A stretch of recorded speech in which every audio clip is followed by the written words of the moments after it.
We are starting a new playthrough. I'm going to skip all this stuff and we're going to try and get through the prologue as fast as possible, and I'll probably end up cutting the majority of this out. The focus of this guide is to be from prologue day 1 all the way up until maybe the end of day 1, and we should have a ton of stuff. So most of this stuff is pretty basic. Like I said, the tutorial stuff we're mostly just going to skip. You hold right click to aim and to reload. And you just aim, make sure you aim a little bit below your target because this thing does drop a little bit. You want to try and hit him center mass. So all this stuff is nonsense. It doesn't really make a difference what you do here. But now with the combat here, just literally just flail at them. It doesn't really matter. They're pretty easy. And then you go up to the ladders and you hold E and you'll use your pole arm to push these down. And that's it. Skip, skip, skip. So we're going to get stuck in this. We can't do anything. And it doesn't really matter what chat option you pick. We're going to get greeted with a cutscene here where the only thing that you need to pay attention in terms of this guide are the choices that you make. So I'm going to skip all this. And we want to be an advisor to the noble and as an envoy. These other ones are fine, but really doesn't matter what you do. I would recommend doing this one anyways, because these are the harder skills to level. So we're going to take that. And then in terms of options, because we took envoy, we're going to use our chat option here, and that's going to give us some speech XP. And we get a success. And I'm going to skip through all that. Now we're starting here at the camp. You'll notice here we get a bunch of Groschen, 1403, and this is something that I didn't even realize, and I've got 400 hours in the game at this point, but Griff mentioned opening up this chest right here and putting your Groschen inside so you don't lose it, and then we can come back for it later. Now, I recommend talking to everybody that you can, because you're going to get a bunch of speech XP. Let's go ahead and talk to our dog here. So call Mutt to heal, holding X on keyboard. That'll get him to chill out. Then we got to talk to this guy. Again, go through all the speech options that you can. And because we took speech, we took advisor that lifts our speech XP or our speech level, so we can easily pass these. Pick that one. Unfortunately, we fail, but you still get XP for it. Here we go. We got through all the speech dialogue with him. Now let's talk to this guy and we can do a dice game. But before you do the dice game, just go through all the other chat options. If you don't want to listen to it, just keep spamming your left right click, your block button, and then I didn't mean to do that one yet. But you can get through all the dialogue really quickly. If you only care about the main quest, then just maybe wait for those. Now with the dice game, what we're looking for are pairs of 3, or sorry, sets of 3, straights. 1s and 5s are fine, but really you want to get the big point items. So now we'll just take a 1 because that's the only thing we can get that's going to give us a decent advantage or a decent amount of points, and we want to re-roll the rest until we get about 3 dice, 4 or 3 dice left to roll, and then you probably want to not roll anymore after that. So 2, 3, 4, we don't have it. Let's take the 5 so we can re-roll again. This will be our last time rolling, and then we'll score and pass. Yeah, and we busted. We didn't really have much points anyways, although I guess it's only a 1500 score, so he passed on a 200. He had a 3 2s. So again, we're just going to take the 1. Maybe we'll be a little bit more conservative here. We'll just take what points we can get and then move on. Yeah, see, not much here. So let's take the 1, the 2 5s, and then we'll score and pass. At least we get something in the bank. Yeah, I don't recommend rolling again when you get 300 points and you only have 3 dice left. But he's going to get lucky. Yeah. He's rolling 2 dice. That is definitely not advisable. And he lucked out again. Jesus. And he's rolling a single dice. Oh, you gotta be kidding me. This game. That's gotta be rigged. Alright, and he just won. Or just about. Oh, he's still rolling. He's gonna lose it. Are you freaking kidding me? He rolled a single die twice and still got it. He's gonna win. Yeah, he just won. That's insane. That's insane. All right, we finally got a decent roll here. We got 1, 2, 3, 4, 5. So we're going to take it and roll and pass. We should be able to win this one, 1250 versus 300. Here we go. We got the winning roll, and that's enough to actually close it out. But we also used all our dice, so we could do another round if we wanted to. But we'll just take the win and move on. So now we get a ring back, and we can talk to him because I missed one more chat line with him. We can talk to this guy now, Conrad, or whatever his name is. And we just want to soak up as much speech XP as we can. We'll talk to Oates and give him his ring back. Right, we got a sausage, which we can feed to our dog. So by holding left alt, it brings up this option. So press the number 1 or click on it. and then go ahead and give him the sausage. You're going to get some Houndmaster XP for doing that, and it increases his obedience, so he'll listen to you more. So we got to talk to Hans, and then we're going to do some combat training. But like I said, we're going to skip all this. Now, they want us to equip our armor, so press I to go into your inventory. Equip your padded coif first, and then your helmet. If you don't have the coif on, you cannot equip the helmet. You got to have protection underneath it to pad it. And then training longsword, go ahead and equip that. So just go through this tutorial. Once we get to the part where you have to fight him, actually fight him, I'll show you just a couple tips, and then I'll give you some suggestions. Griff did a better job at this than I'm going to do, because this is mostly going to be dealing with stealth and not direct combat. And so I want to keep this guide a bit more concise, and he did a really good job, so I don't want to... I'd rather just defer back to him. The riposte is basically you do a perfect block, which is blocking when the shield turns green, and then immediately follow up when the two swords show up, you attack. So it's a block with the right timing, and then attack with the right timing. I don't really recommend riposte too much. I'll show you some stuff, how we're going to beat this guy in a duel. And riposting is very, very rarely used to win a duel. It has its uses, but mostly it's not for landing attacks, unless you're fighting against really low tier enemies. Alright, this one literally doesn't matter. You're gonna get captured before, or run off before you do anything anyways. So. Alright, so when it comes to fighting him, just play defensively in the beginning, just practice your blocking for a bit till you get more comfortable with it. So as soon as you see that green shield, hit the block button. If you do it too early, you're going to see a red shield. I'll try and do one right here. It's kind of hard. Like if I'm just spamming the block button right now, it's not going to give it to me. But if you block too early, you will miss the block and then you'll get hit. Just get comfortable blocking. Once you feel comfortable that you can pretty much block anything that comes your way, then you can move on to actually attacking. Don't worry about attacking until you feel comfortable blocking. So I feel comfortable with blocking. I'm going to show you how you should be attacking.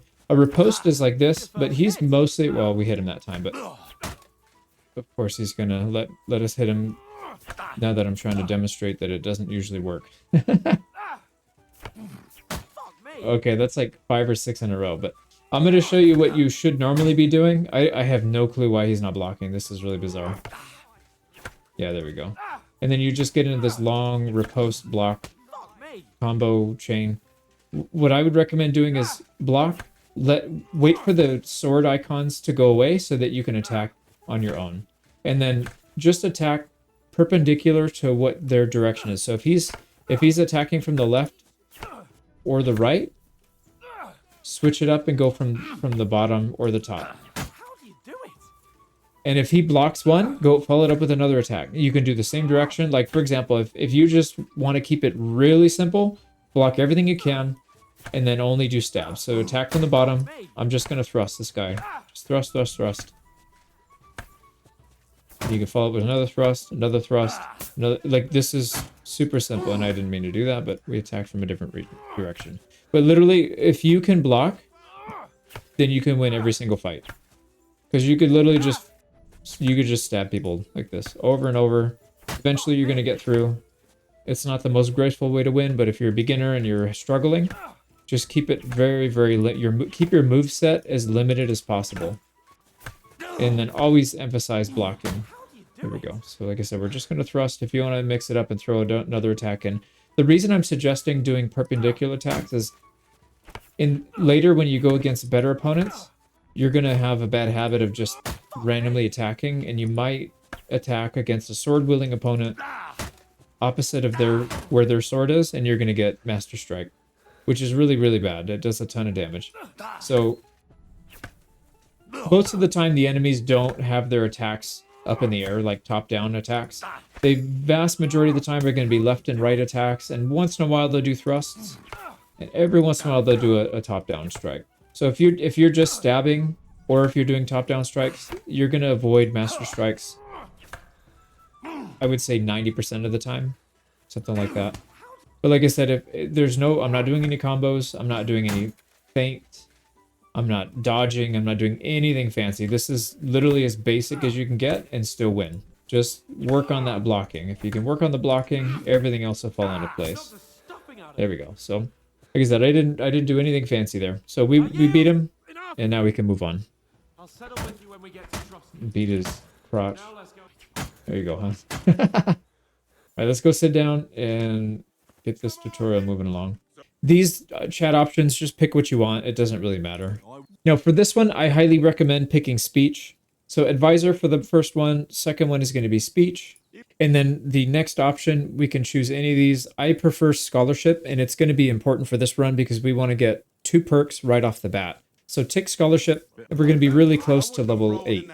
And then, like I said, for the rest of the chat options, just pick whatever you want. And then when it comes to combat, it really depends on what you're going to be focusing on. So if you're brand new to the game, I would probably recommend sword. It's the easiest one, in my opinion, to use, especially once you get good at it. It's really powerful. Heavy weapons is okay. It's a little bit difficult against harder opponents. Unarmed is really hard. I wouldn't recommend it until you're skilled. And then marksmanship is kind of tough, but it's not that hard to level up either. So really, any of these is kind of an irrelevant pick because you can spend 2 or 3 minutes and gain the same amount of XP you're going to get from picking these. So really not an important pick. I'm going to go with sword here just to keep it simple. All right, we're going to keep skipping through, and now we got the tutorial where we have to sneak around. So when you crouch down, it gives you the option to throw a stone by pressing G. So aim. The aim point's a little funky on this. You usually have to aim slightly to the right of where you want it to go, especially if you're trying to get it through like a window or a doorway or something. But yeah, let's skip the rest of this.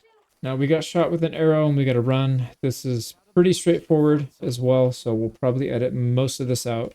Now, one quick point about the rabbit at the top of the screen. When they have the magnifying glass out, that means they know who you are, and they just don't know where you are. They're specifically looking for you. There's another option that shows that they don't know who you are and they don't know where you are. So it's actually, it seems like not an important distinction, but it's actually quite important. Also, one thing that is nice about this game, the bushes do actually do what a bush would do in real life. It blocks vision. So there's no x-ray vision through bushes and stuff. So if you are trying to hide, it makes a lot of noise being in a bush, but if you can get it behind one and sit still, they will have a very hard time spotting you. All right, we're getting shot at. We got to run, and then we're going to have to get through this little maze thing. So talk to him, skip all the dialogue, and then we're supposed to get through this maze. So wherever Hans is, hang a right, follow this path, and then at the T-junction, make a left, and just follow the path again, and it'll spit you out right where you run back into Hans. There we go. So Hans will show up right behind us. Now this part, we're going to get ambushed from the back. There's a bandit that's going to attack us. Just remember the exact same thing we did before in the other one. Focus on defense. Don't worry about attacking until you feel comfortable. Just block, block, block. Block everything that you've got that they throw at you. And then when you feel comfortable, start attacking. Now you're gonna get it. So don't worry about it. Let him attack first so you can get the hang of it. So block a couple times. You can move around if you want. Really doesn't matter. You can stand still. Doesn't make a difference. Just block. This guy's really low tier, so it doesn't really matter too much. We're going to go ahead and throw some attacks right up the middle. So just keep stabbing at him. Let your stamina refill back up. And then we're going to do some more blocking. So block. Stab him a couple times. He's got a plate armor, so it probably would make more sense to go for his head. But really it doesn't matter. You can punch through the armor eventually. You just got to hit him a bunch of times. Like I said, as you get more comfortable, do more things. Don't follow this to the T once you're beyond this level, but if you're literally just starting out and you really struggle with combat, do 2 things. Block and stab from the bottom. Nothing else. Wait for that green shield. Stab. Stab. If he's not attacking, just keep stabbing him. And back up. Wait for your stamina. Stab. And we'll throw in... We could do some overhead strikes too now. Like I said, that should do some pretty good damage to him. There we go. So that's it. Now, if you lose this battle, it doesn't matter. That it's the same result in the end. If he ends up knocking you out, this cutscene is the exact same. All right, so we're going to skip all this. This is the worst part of the prologue, and it takes forever, so I'm going to edit the whole thing out. Once we go to Bojena, the herb woman, that's when we'll pick it back up. Okay, we're finally at Bojena's. Like I said, I'm going to skip all this, but we want to talk to her and get as many of these chat options done as we can. So we lose a bunch of levels and perks and stuff. It's not a big deal. So first thing we do is eat. You can take as many bites out of this as you want. And then open your inventory and click on your bandages and go ahead and apply 4 of those. No, nourishment is only at 55, so let's go a little more. That's this number down here in the bottom right. So each time you eat from the pot, I believe it's 15 nourishment. All right, we ate most of the food. So now what we need to do is Can you hear me? go outside. Come over here to this dead guy. Pick up a sword. May all the saints watch over you. Go ahead and grab all of the loot off of him. So open him up and hold. This is very important to learn. So there's a difference between transferring one item at a time and transferring all items. So if you hold E, it's going to transfer everything. Really important, it closes the inventory once you're done transferring. That's really important when you're trying to steal things fast. So learn the difference and know how to use them both. So we're going to close the inventory, grab everything, look at him and press F, and that'll allow you to pick up the body. We're going to take it down here. I didn't grab a shovel, did I? So let's go grab a shovel before we get too far. There's a shovel leaning up against the fence where he died. So we'll come back over here. Also, I think, yeah, we didn't put on our clothes yet. So let's go ahead and put on our clothes. So when you're doing this, you could either drag and drop it into the appropriate slot or just press E to equip and unequip. Don't wear the gambeson though. It's gonna give you a lot of conspicuousness, noise, and visibility. We're trying to keep ours nice and low. You can see the difference between these two if I hover my mouse over this, or you can cycle back and forth. If it's red numbers, it means that you're gonna get worse in these areas. So we pick up some defense at the expense of all of these other important stats. So the ones that we're using for this run, because we're doing a lot of theft, these are the most important ones. So these three. So we want to make sure we keep these nice and low, and that means we're going to sacrifice quite a bit of armor, but not to worry, we won't be fighting too many people directly anyways. Pick up the body and just head away from the fence. You'll run into a clearing area down here. Drop the body. There's a spot to dig him up right here. Pick this guy up and dump him in. It's not what I meant to do. We gotta bury him, so hold E. There we go. Now let's go back and clean up. So back at the house, there is a little water trough. Use this to get blood off of you and a little bit of dirt, but mostly to get blood off. In here, we want to talk to her and get as much of this done as we can. So we don't really know that much about herbs. Level 5 is not good. So if we do this option, she has a much higher herb survival rating than we do. So we'll actually fail the speech check and we'll get an approval loss or reputation loss. We don't want that. So let's just talk to her and get the info that way. And we don't have any lockpicks right now, so we can't take anything from the chests. But if you want to search around, there's a few things you can pick up, I believe, in this side room right here through the door. Some bandages here. We're not stealing these by taking these. If you hover your mouse over it, it says pick up for things that are legal to take, and then steal for things that are illegal. So if you're ever not sure and there's people around, don't take stuff if you're stealing. And then if it says pick up, it doesn't matter who's watching you. You can just take it. All right, so that's that. Let's go upstairs. And if you can't see or you're having a hard time, just press R. Earlier we had equipped our torch. So as long as you have a torch equipped here, you press R, you can equip and unequip as you need to. Now there's a bunch of arrows here. There's a marksman kit, so we'll grab these. I don't know if you're planning on doing any archery. I do recommend it, especially for a thief build, because direct combat, while it's a lot of fun, it's very, very dangerous. And unless you're extremely skilled at the game, you're going to die a lot. I don't usually recommend it. Even if you are skilled, you're probably still going to die a decent amount because it only takes one hit sometimes and you're just dead. So take all that and then let's head back outside. We need to go up the hill. So make a left and go up the hill. This is the part where you can deviate from this guide a little bit if you want to. If you're planning on doing some survival, a lot of survival skills and maybe some crafting for potions, so like alchemy, you could spend a lot of time here just collecting everything you can. And then you can go back and craft a bunch of stuff. We're not going to do that for this one because I want to focus primarily on theft and stealth. But to get the quest done, you have to pick a little bit of sage, which is this purple looking thing. So we'll grab that. And then we need some chamomile up here, the white with a yellow center. There we go. But like I said, if you want to, you could literally go around here and pick everything that's possible and then go back and craft a bunch of potions. If you wanted to, you could do that. We'll skip it. Also, we do have a weapon. Let's go ahead and equip it because if you want to fight these guys, you're going to need a weapon. If you don't want to fight them, you could use your speech to get past them. Yeah, because we took a lot of points into speech, we're able to talk our way out of this. There we go. Let's talk to this guy. Now, we could tell him that they don't look like von Bergov's men, and this is a good way to get out of it. So if we tell them we're messengers and we were ambushed, I'm pretty sure that leads to a fight. So usually tell them, if you want to avoid the fight, go, you don't look like von Bergov's men. And then you want to do the speech check, because this is the one that's most likely to get away. You're going to most likely get away with. So you're looking in the wrong place. and then he's going to believe you. Fuck it. This is going to give us some speech XP. Now, if you still want to fight these guys, you can pull a sword and just start bashing them. I'm going to show you how to beat them real quick. So, oh, we took some damage off of that. If you have low stamina and you attack, you'll actually take damage even if you block. There we go. Now, we could catch that guy too. He's pretty far gone, but normally you could kill them both. But that's fine. We'll take everything he's got and his sword. Let's go and wash up again because we just got dirty from killing somebody. And she's going to get all pissy if there's another body, so I'm going to go ahead and edit this out. But take him down there and bury him again.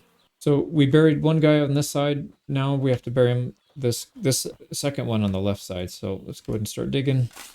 And then we can bury him in here.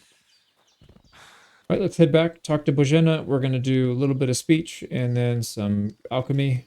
And then we'll finish up getting out of here. So get through all this speech. Just tell her the truth. I think she appreciates it. Yeah, you get some reputation gain for doing that. All right, she wants us to brew the healing potion, so we'll go in there. You can grab all this stuff off the table so you don't have to do it later. So go up to the alchemy bench and then click on it, and then she'll start giving us instructions. We got to go to the recipe book, and she'll pretty much give you instructions. If you can't hear her, turn your head. This one requires wine, so we'll start with wine. All right, we're just going to follow the tutorials so I can edit the rest of this out. It's not that helpful, to be honest. There's some stuff in there that they tell you that's not accurate. Like, you don't have to wait for it to start boiling. As soon as you press the button to bring it down on the fire, that's when the timer starts, not when it starts to boil. So we got a potion making guide. Just check that out if you want to see how to make every single potion in the game. I went through each one step by step. Now, this one says turn the sand glass first and then put it on the flame. I've never done that. Yeah, I always put it on the fire and then turn the sand glass. All right, we need 1 sage, grind it up in the mortar and pestle. All right, we got chamomile brew, so we did it right. And then exit to leave the table. All right, now we're supposed to sleep. And we get woken up by a weird dream, and then we got to talk to her daughter, Pavlena. So go through as many of these as you can. All right, they put more stuff on the table, so if you want more food, grab it. We're going to have a ton of food, so it doesn't really matter, but it's free and doesn't cost you anything. Skip, skip, skip. All right, we pick up a potion and a recipe. Let's talk to Hans and get out of here. Skip more cutscenes.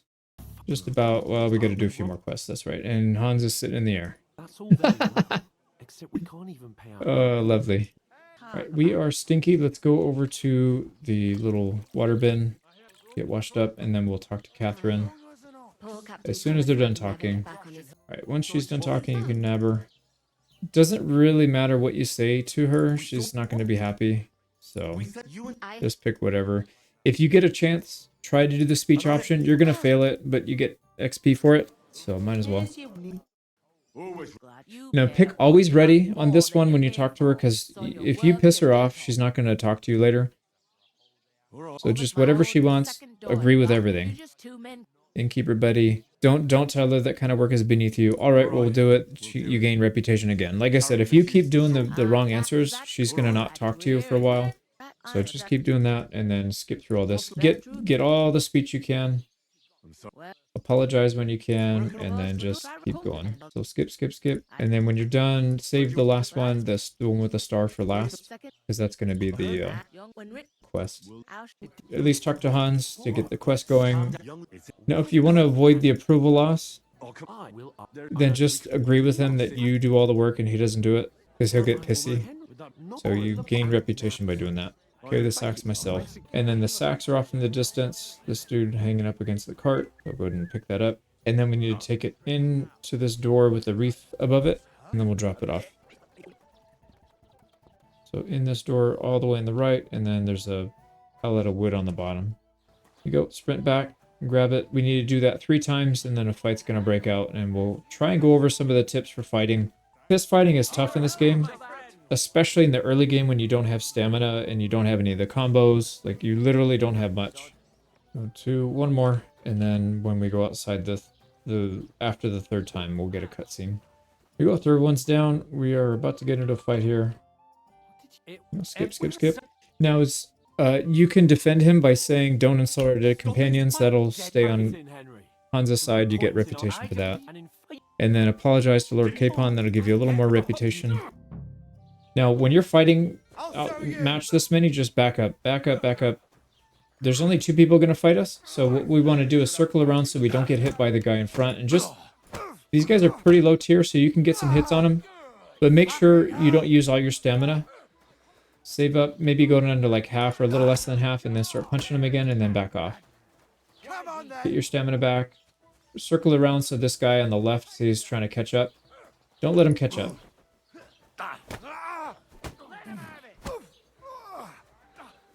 Alright, he's almost down. Got this guy, see, we went down to too low stamina, and that's why we got hit and took some health off. If you have stamina when you get hit, it's not a bit too big of a deal. But let's go back to fighting this guy if we can. I want to knock him out completely. Yeah, there we go. We lost sight of this guy, and he got some hits off. It's just one of those things when you're fighting multiple opponents, especially if you're not paying attention and you're busy talking, it's kind of hard to remember everything, but not a big deal if you get hit. Get your stamina back, and then start beating on him again. Give him a nice kick in the nuts. Oh, he's stuck on the table. If you get stuck in a clinch, just start smashing your attack button, and you'll eventually take him out.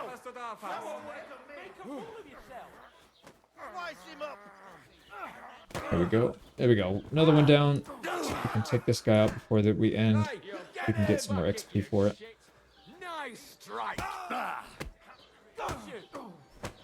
There we go. Another one down. This guy's gonna switch. Oh, he's running? Oh, what is he doing? Alright, he's the only one attacking us, so we're doing good. Oh, and I think Hans just lost, but you can usually go for a decent amount and get some XP there. So we're gonna skip all this. We go through the pillory. Hans is gonna get pissed off. We're just gonna stay silent. That way we don't say anything and lose reputation for it. And this is the end of the prologue, so I'm gonna cut the recording here, start a new one, because we need to move into phase number 2.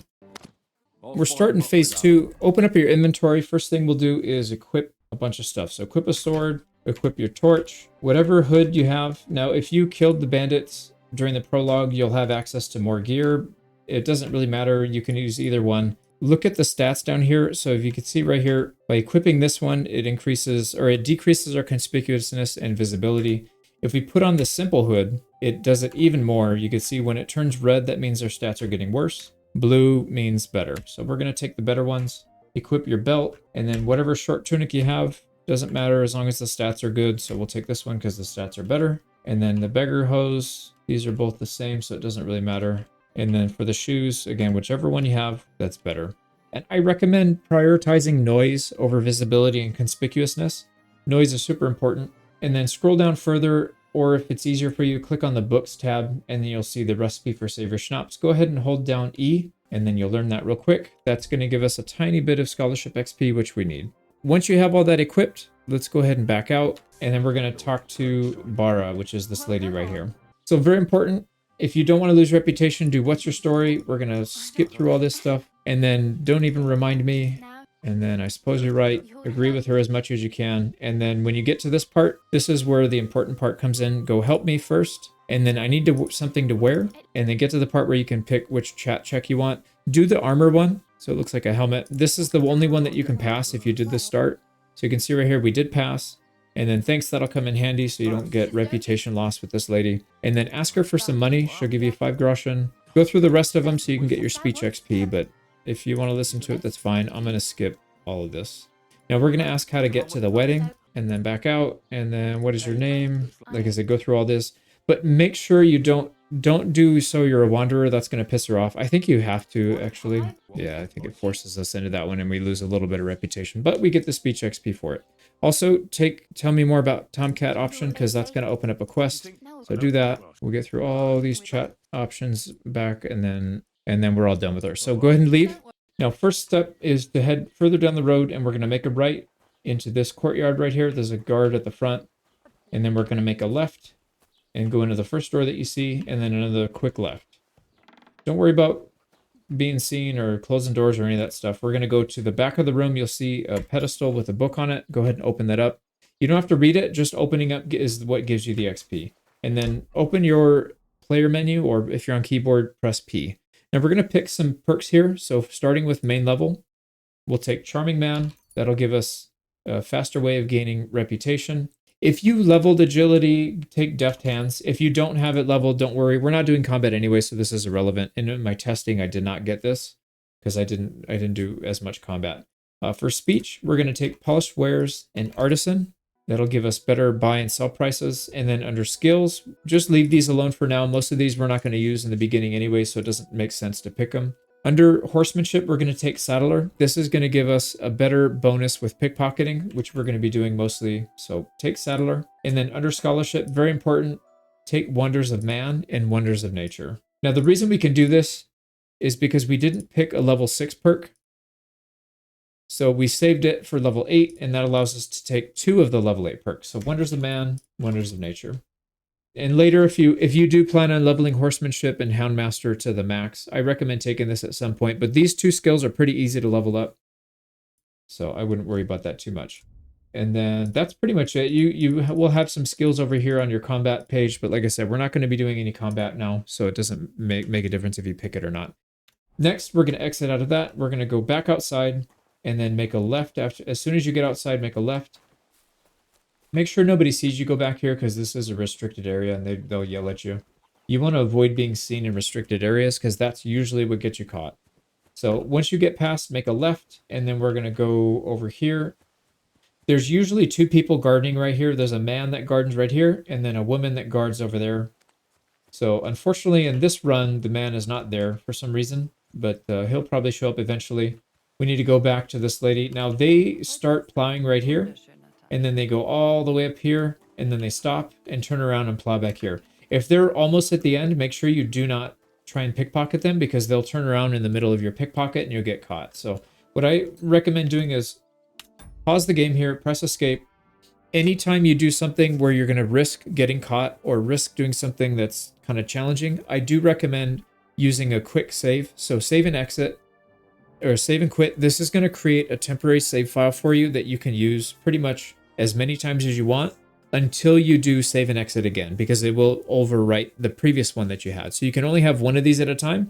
But if you're following this guide, you're going to be doing this mostly in stages. So we're going to do this stage where we raise our skill here, pickpocketing the peasants.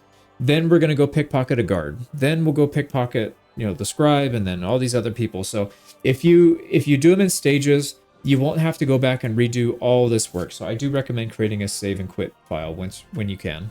There we go. So we reloaded. It's time to pickpocket. So crouch down on keyboard, it's C. Now there's 2 things to pickpocket. You could pickpocket this pouch on the back, or they have a pouch usually in the front, like a coin pouch. Oh, here it is. So in this case, it's on the left-hand side. So either one, aim your cursor at either one, and then hold down E, and then you'll start adding up time into your time bank. This will allow us to pickpocket. As it gets more red, you need to let go and then back off. So we just stole it. Now you'll notice her back pouch just disappeared. This is pretty normal. They'll keep all the valuables in the front pouch and the stuff that's not as useful in the back. So now we have to go after the back pouch or the front pouch if we want to continue to pickpocket. So we'll do it again. It might turn red really quick, so just be ready to let go and just get out as soon as you can. This time, she's letting us get a lot, so we can probably take everything here. So she's got money. She'll have another set of keys right here. We'll take both of those. There we go, and that's it. So we pickpocketed everything from here. Now you can see she doesn't have any pouch front or back. And we can stand around here as long as we don't steal something and wear it in front of her. She'll have no clue that we stole something. You can do this anywhere, any time of day. There's no risk of getting caught unless you get caught in the act of actually stealing it, or if you do something stupid like wear it in front of them. So that guy, unfortunately, he's not plowing. If he is plowing, just pickpocket him out there. In this case, we're going to do it in here. This guy is in the middle of doing some work, so we're just going to go up, crouch down, build up some time in the time bank, and then let it go before all the time runs out. We're going to take his keys. I thought we can get both here, but be conservative. Just take what you can get. Once you pickpocket, you got to wait a few seconds to reset, usually, otherwise you'll get caught right away. Oh, somebody's watching us. So we stopped right there. You'll notice those rabbit ears started to show up. So you don't want to keep pickpocketing because she almost caught us. So in order to get rid of her, We need to crouch down and throw a rock. That'll get her looking that way, and we can actually pickpocket her instead. This guy's not looking, What happened here? so why don't we pickpocket her instead? What is this racket here? There we go. And then let's just try and get maybe 2 items from her if we can. No, it's not going to happen. Just be safe. Be conservative. I'm fussing over There we go. nothing. We got a level. So next step, once you get a level, stop pickpocketing these people. It's not going to really help you that much more. And then go into your perks. And we're going to take Nimble Fingers. It's going to give us basically a faster way of getting time when we do the time collection in the minigame phase. So take that. And then every time you get a level in Thievery, you're going to gain time faster. And you're also going to get vision of some of the items that are in their pockets. So really important to make sure you have at least a level before you go after the guards. That'll make it so much easier. So we're going to go back here where we initially were pickpocketing people. And we're going to head to the right. Go up this little hill, and there's always a guard here. He's always just chilling with his arms like this sideways. We're going to pickpocket him, but before you pickpocket him, take a peek around, make sure nobody's going to come and spot you. There is a guard that will patrol over here, and if you're pickpocketing at that moment, they're going to spot you. This is also a good spot where I would recommend creating a save so that stuff like that doesn't happen. And then we can just punch him in the face and then reload on that last one that we had. I'm going to go back and redo this just so I can go over a couple more tips here, but I'll probably edit most of this out. As you're doing this, the most important thing when you're pickpocketing is not to get caught. So you see right there, it started out extremely red. If we tried to push it really hard and get an item off of her right then and there, it would have been really hard to do, and most likely we would have gotten caught. And the risk is just so high. It's much better to not get caught, back out, and just try and pickpocket again. Like right here, I could probably go for that second item, but let's just back out. All you lose is a tiny bit of time, which in general is not that important. What are you doing? Help! We were too far to the left, that's why she saw me. And usually you want to stick your hand in somebody's pocket as few times as possible. So get as many items as you can per trip. But like I said, don't rush it to the point where you're risking getting caught. So like that one's not a good one. We're just going to let it go because it immediately turned red. And then try not to be to the side. We're going to get as much time here and try and get both items. What are you doing? We'll take the last of our items, and then we'll move back to the peasants that are inside the little courtyard area down here. I remember last time that lady did come out. See, this guy's actually going to move, so be wary. And then also the bailiff came in on us. He should just pass straight through, and if not... So take your time with these. And pickpocketing right here wouldn't necessarily be a good idea. This guy might see us, so we'll just wait for this guy to get out of here. Right, he's going to exit. Let's take a peek in the window. I can't see if that lady's going to come out, but we'll see her when she comes out. We'll get the warning. And this guy immediately knew we were there, so about to catch us. Back off. Try it again. Here we go. We're going to get a good time bank on this one. Let's go for the hard item first. There we go. He's got one more item left, and that should be enough to get us that level. Now you can see the little pouch is on the right side this time, so we just need to aim our mouse somewhere in that area. It doesn't have to be exact. All right, we should be able to get this. There we go. We got our level. Let's go back, and this time I'm going to create a save file in case I mess it up again. But like I said, you can see the importance of doing that. Normally, I wouldn't save in this case. I've done this a bunch of times, but just so you can kind of see the value in doing it. So nimble fingers. And then here you go. You can see this guy. If we try to pickpocket right here, this guy would 100% catch us. He would see that from a mile away. We don't have that good of skills yet. So again, check, make sure nobody's going to spot you. You never have to worry about in front, but definitely from the back. So we'll get behind. Let's steal. We're looking for a set of keys from this guy. So we want to get a nice time bank. Yeah, he's not going to let us get it. The keys are never going to be in the front one. So most of the time you're going to have to go deeper into the pockets, and you can see we lost his pocket here. I don't know where his other one is. I guess it's probably on this side. Yeah, it's on this right side. So just kind of move your mouse around or your cursor around. You'll kind of see it pop up. You can see Rob. We can do it right there. All right, he doesn't feel us on this one, so we should get a good... Yeah, we're going to get a lot. Oh, we might get everything here. Let's make sure we get the keys. There we go. And let's just get out. That's fine. We got more than we bargained for there. So we'll back out. Very important. Back out, don't go in front of him, and make sure nobody's walking behind you. Nobody sees you. If somebody's walking in front, be careful as well. Yep, nobody's here. Perfect. We're going to make an immediate left. Crouch down, use your key to open this up, and immediately close it. If somebody sees it open, they're going to come investigate. Go to this chest. Very important. Flip this price, and then take anything that you're looking to sell. I recommend anything above 100 groschen, so I'm going to go down and take everything above 100 groschen in all categories. You could take more if you want. If you want to use crossbows, use them.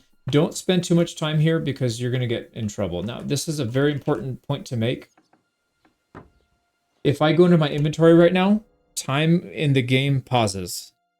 If I open the inventory of somebody else's inventory, like a chest, or let's say if I'm going through their inventory of a dead body or something like that, time does not pause. So if I spend a lot of time in there trying to figure out what loot I want to take, you're going to get caught. So take as much as you can quickly and then get out.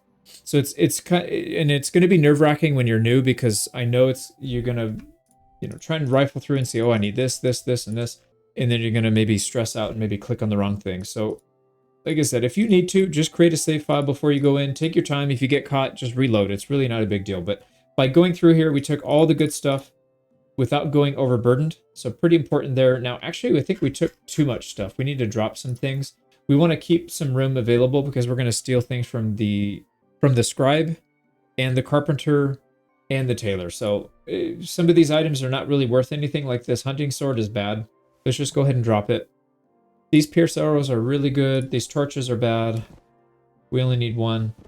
And then in terms of whatever we can sell, some of these things are really heavy, but they are worth a lot. So if we need to, we can drop this as worth 8.6 kilos. So we could free up a lot of space if we get rid of that. Or down here, there's one Saxon Halberg. This thing is really heavy. 109 for only 14 pounds, or 14 pounds, and it's only selling for 109. So it's not really that good. This worn Gambesson is probably the worst one. So let's drop the Gambesson. It's 8 pounds for very, very little money. So let's keep what we have. If we need to drop more later, we can. We can drop the Vagrant boots too, I guess. Just try and keep your weight at a reasonable amount. Same thing, we have all this stuff. Where did we get all this stuff? Just start dropping food, like the alcohol stuff. It's not really that important. You could eat some things too if you want. All right, there you go. So we're leaving a nice little pile for somebody to come up on. Now, next, we're going to go across the way into the scribe's office again. In here, close the door, crouch down, and get as close to this cabinet in the middle as you can. Look up to your left, rob everything from this chest. Take all 3 of these books, 1, 2, and 3. Next, make sure nobody's coming in. Let's start pickpocketing the scribe. We need 2 sets of keys from this guy, so very important to get both sets. Don't take anything unless it's keys. It's going to make it harder. We need to get out. So there's keys, but if we grabbed it, we would have gotten caught. So let's back out. We'll reset. Try it again. Ooh, and I thought it was going to turn red immediately, but it didn't. Let's try it again. Yeah, see, that's not a good pull. If it turns red right away, you're not going to get enough time. So let's look for a good pull. There is a good pull. It turned black, which means we're going to get 10, 15 seconds. 15 seconds. Perfect. Now let's go down. Again, the keys are going to be towards the bottom. So go for the keys first. There's one set of keys. I'm not going to push it. Let's just get out. We probably could have gotten there, but I think it would have been a little bit risky. So let's not. Let's go back again. We're probably going to get a bad pull here. No, we got a good one, actually. We got to get the keys on this one, though. I didn't see it. I think it's on the other side. I don't think we're going to be able to get it this time. So let's back out. The more items you take, the more likely they are to catch you on the next one. So just don't take items until you get what you want. And then you can take anything that you can get. Here we go. I think I saw it. This one. There we go. And we're just going to immediately get out. That's what we want. We could probably go back and get more things. Sometimes it makes sense to get spectacles, I think. I don't remember if there's spectacles anywhere else. But after you take the keys, we're going to go over here. Look up at this little cabinet and move forward until you see the option to rob. Make sure nobody's peeking at you through the window, though. Rob it and immediately close it. And then, again, move back to this corner. On the second to the top shelf, there's a sketch for a common longsword. If you look at it right here, you'll see it pop up. Again, peek behind you, make sure nobody's looking. Take that bad boy. And then before we leave, let's go into our books tab, and then we're going to learn these 3 recipes. They're the ones that we just stole. So learn, learn, and learn. And then we're going to head out, and we'll head across the street to the carpenter's shop. So open the door back up. Always close the door when you're stealing because that limits the amount of... I forgot to stop crouching. If I wasn't crouching, we would have been fine there, but now we got caught. So Don't do suspicious stuff when people are watching you, because then this is going to happen. You can see if we go into the surrender, we're going to get caught for a huge laundry list of stuff. Oh, no, only one thing, actually. So not really that big of a deal, but we still don't want to deal with it, so let's back out and reload. This is why it's important to have these saves. I was able to get both keys on that one, so very, very good time bank. And then, like I said, we're going to speed this up a little bit since we've already done it once. All right, no more creeping so she doesn't catch us. And then let's create a save. Now, one cool trick you can do if you know you're going to be in a high traffic area, like this lady loves to catch me all the time. So what I'm going to do is keep her busy. We'll go right in front of her and we're just going to, as I did before, we're going to drop off all the stuff that we don't want to carry because it's not worth much and it weighs a lot. Come down here, get rid of the gambeson, the boots, all the alcohol, she can have it. Now, by dropping it, as soon as she gets up, she's going to start picking those up and that'll distract her. Same thing with the guards. Make sure there's no guards coming behind and watching you. And we're going to go upstairs right here. So right when you exit the door, it's right on your right. When you go upstairs, this needs to be done quickly because they will patrol up here sometimes. Use your key to open the door. Don't close the door. Use your key to open the chest. Take everything off the chest and then grab Art of the Sword 2 off of the dresser. And then there's another piece of paper here. You don't have to grab that, but if you read it, it will give you a little scholarship. So we're going to take that, close the door when you go back out. Very important to close the door. And then don't crouch anymore because you'll look suspicious. And then we're going to go across the way. So also very important, don't walk in front of guards. They're more likely to check you if you go in their field of vision. So just walk around them. There's nobody crossing the street guard-wise. We're not going to be crossing their path. We can just go on our merry way. So go across the way. So that's where we were stealing before. Go straight across into the carpenter's area. And then we'll make an immediate right. Here's the guy we want to pickpocket and get 2 more keys off of. Watch out, his wife does patrol a little bit. Really not that often, but just be aware of it. And let's get his 2 keys. Probably a good spot to make another save if you don't feel confident in doing this. All right, 2 sets of keys. We're only going to get 1 off of him, unfortunately, but that's fine. We'll back up and get another one. Go for the second pair of keys. All right, we don't have enough time to get this one out, I don't think, so I'm going to be conservative and just back off. Hey, get your hands out of there. Don't know how he caught us. It just immediately... Sometimes you just get caught no matter what you do. That was one of those instances, I think, because I didn't do anything differently there. And that's why I recommend saving a lot, because this game is a little bit weird, a little janky sometimes. And we'll head across the way. So this is exactly what I was talking about. If you walk in front of these guys, there's a chance that they might catch you. So go out of your way to not walk in front of them. Because if they search you right now, they're going to see all the stolen stuff and they'll just take it away. There we go. The wife is nowhere to be found. We can start stealing again. With our save in hand, let's grab... Hopefully we can get both keys on this, but not likely. No, we're only going to get 1. Okay, back up. Don't worry about the stealth perk. Level 6 stealth perks are not good. Alright, we should be able to get it here. There we go. Both keys in hand. Let's go back to the actual house that they live in. This lady's coming behind us. There's no way we can go in there without her seeing us, so we need to just stand here patiently and wait. Don't do anything stupid. Just let her do her thing. This guy's going to come over here and mess with the water. Oh, she's going to go inside. Okay.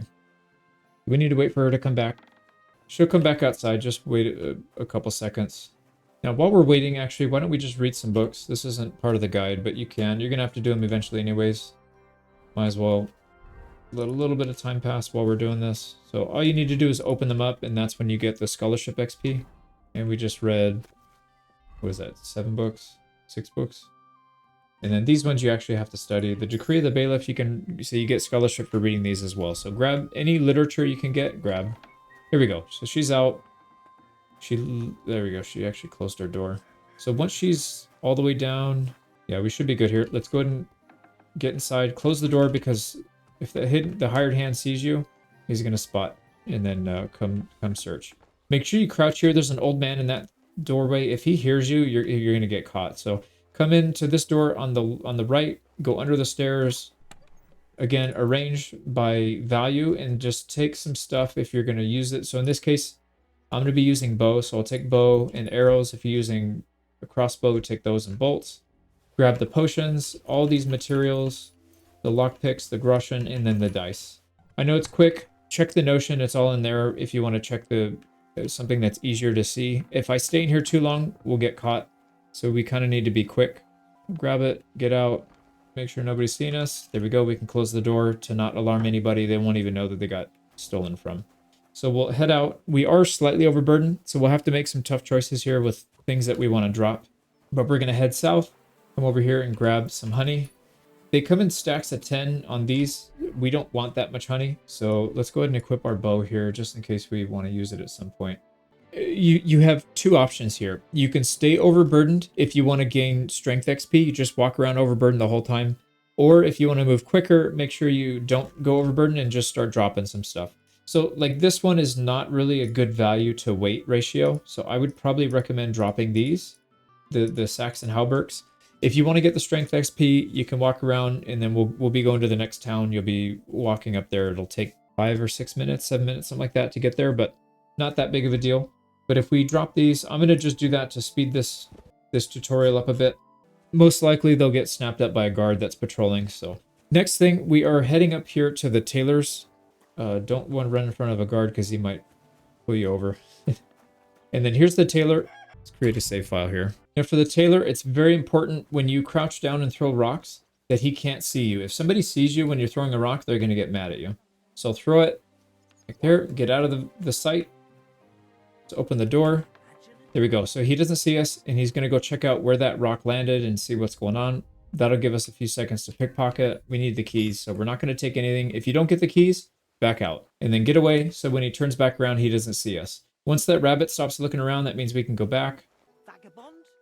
Oh, this lady doesn't like us crouching in her area. All right, so he seems to be in a weird spot, but we can still get him off of that. Let's get him on that wall. So watch him as soon as he turns. There he turns. Let's get in there. It's going to be tough. We need to get 2 sets of keys. We're not going to get any keys here. Let's just back out. We don't want to get caught here. Keep an eye on him through one of these windows. As soon as he turns back, he'll reset, and then we can do it again. You could get caught if somebody walks behind you. It's just, you got to watch out for that, but What's that? it's going to get in there a little earlier. Here we go. I must be mad. Here we go. We should get a good one here. Come on, 10 seconds. To hell with it. Yeah, 10 seconds. Here we go. We can get at least 1 set of keys. I don't know if it's the right set of keys, but we can check it. You don't need both sets of keys. You just need 1 to get into the chest. But it is recommended to have both, so when you want to steal from him later, you can check it out. So to get him away from the chest so you can get to the chest, you need to throw a rock through this window and throw it kind of at this cupboard, maybe a little bit to the left to get him to move over here. So I'm going to throw in like right there. So there you go. You can see he took the bait. He's moving. Follow him in. Immediately open the chest if you can. Yep, it's the right one. Go to the other tab, take the groschen, and get out.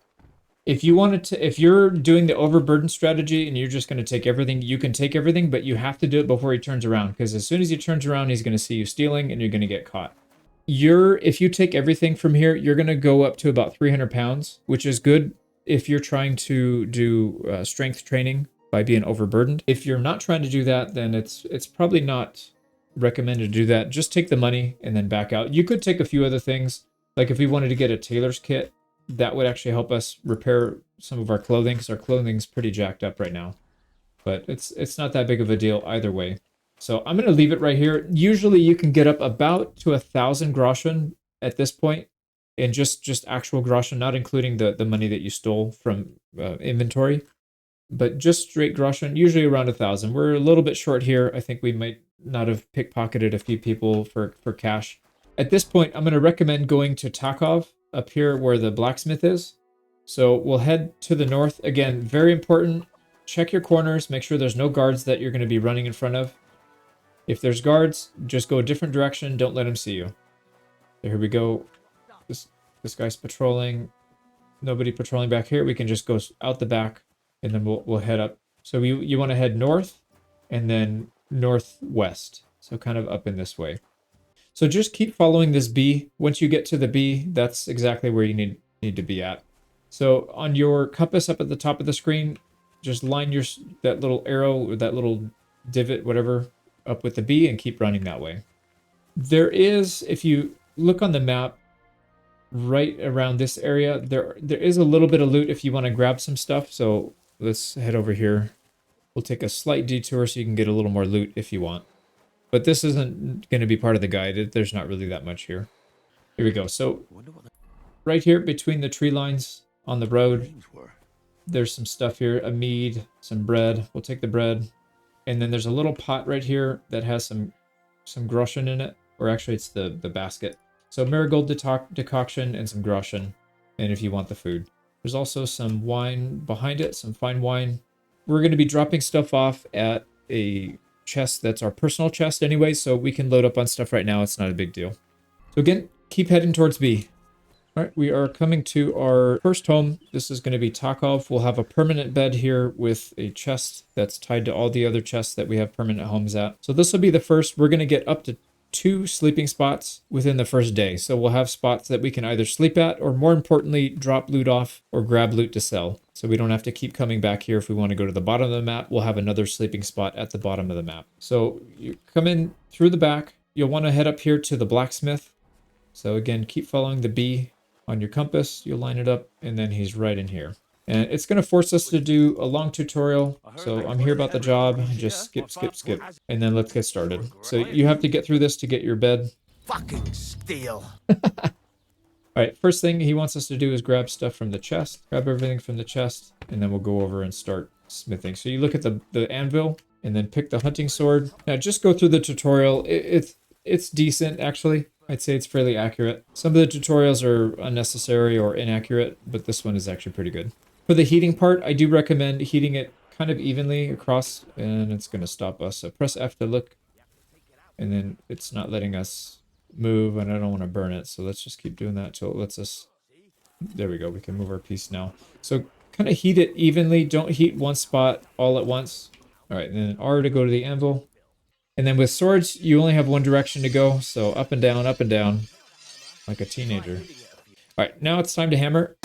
So it's the same button as your attack button. I recommend going as high as you can and holding it for like maybe a quarter second or a half second. In the beginning, you don't have enough stamina. So if you hold it at the top for a second, you're going to be able to keep the same pace. You notice how I'm not going to 0? And that'll allow you to keep the whistling going. If you try and keep up with the whistle in the early game, you don't have the stamina to do it. In the later stages, you can, but right now you don't. So just keep going, hold it for, like I said, half a second at the top. And you want to go up and down somewhat evenly. Sometimes you'll hit some dud spots. You'll know you're doing a good job if you get a lot of sparks. That's when you know you're hitting it well. All right, now we're going to even it out by rotating the piece to the other side. And then same thing. Lift it up nice and high. Half a second, quarter second, pause, and then you won't run out of stamina.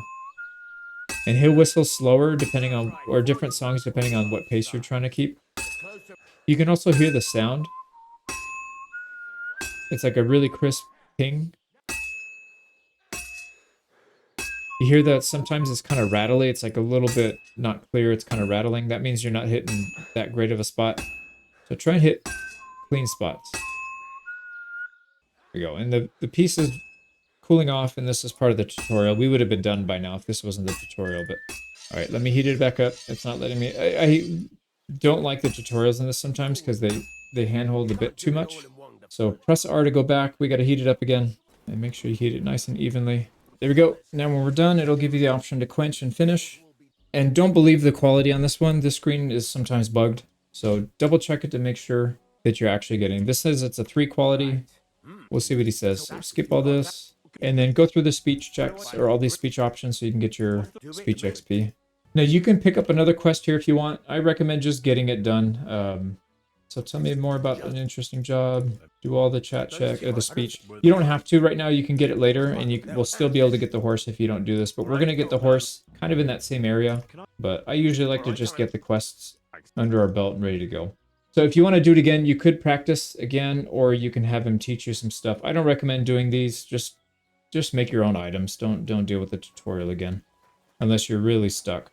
So at this point, we do have a place to sleep, so we're going to go out. Well, actually, before we sleep, we need to come over here and sharpen the blade. When you make a weapon, it doesn't come out in great shape. You can see here it's off by 20 points. So let's go ahead and sharpen it. And this is a tier 3. The one that we currently have is a tier 2. So you come in here, you use spacebar to get the wheel going, use your mouse, change the angle, and smash space as fast as you can, and get the sparks flying. If you go too far, it's going to dull the blade, which is fine. It's actually a good way to level up your craftsmanship. You can dull blades on purpose and then sharpen them after. Sharp blade. And then as soon as we're done like that, he'll tell us, oh, one sharp blade. And that's when you know you've got 100%.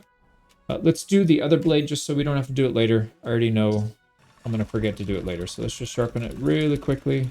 And just like that, it is done. So let's go drop stuff off. We'll switch the weapon that we're carrying. So we do want this to be, we want to use the better of the two weapons that we have. Yeah, a lot of this stuff is stolen, so we can't use most of it. Stolen gear needs to be put away in your storage so that if you get caught, you're not going to lose it. And it will still lose its stolen status as you're waiting. So your bed is around the corner. It's in the second door.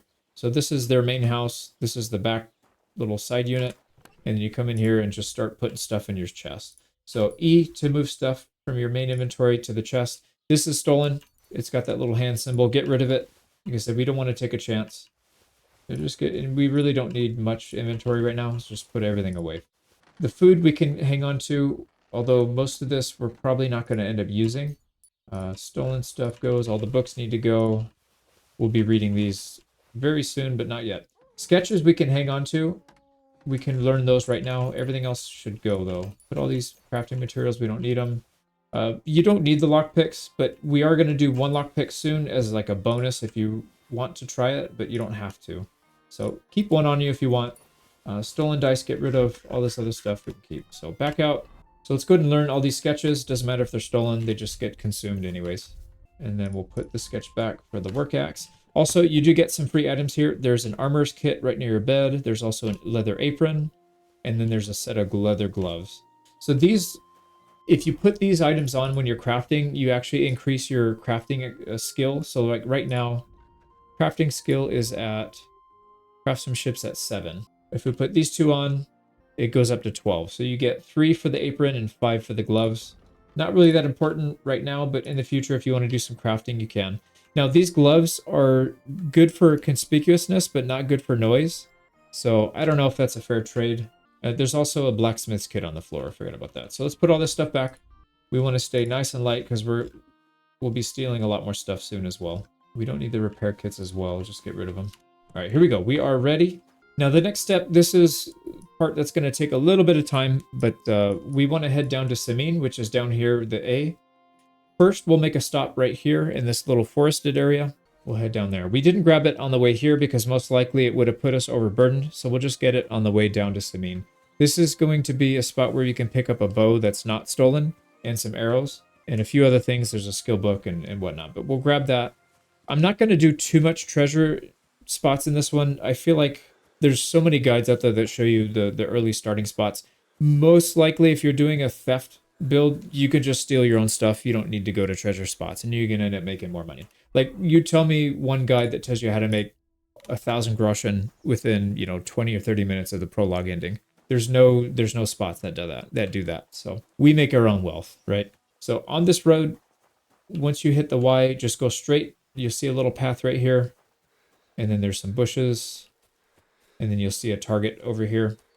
So grab all the arrows. There's some arrows in this guy.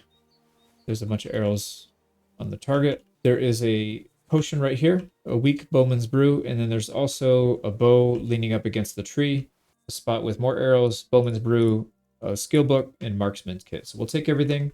Let's go and equip the bow, and then we'll use the ordinary arrows because we have a lot of them. And since we're already paused, let's go ahead and eat here. Here we go. And then for the next part, we're just going to run. I don't recommend cutting across and going straight there because there are some cliffs in here that you might die.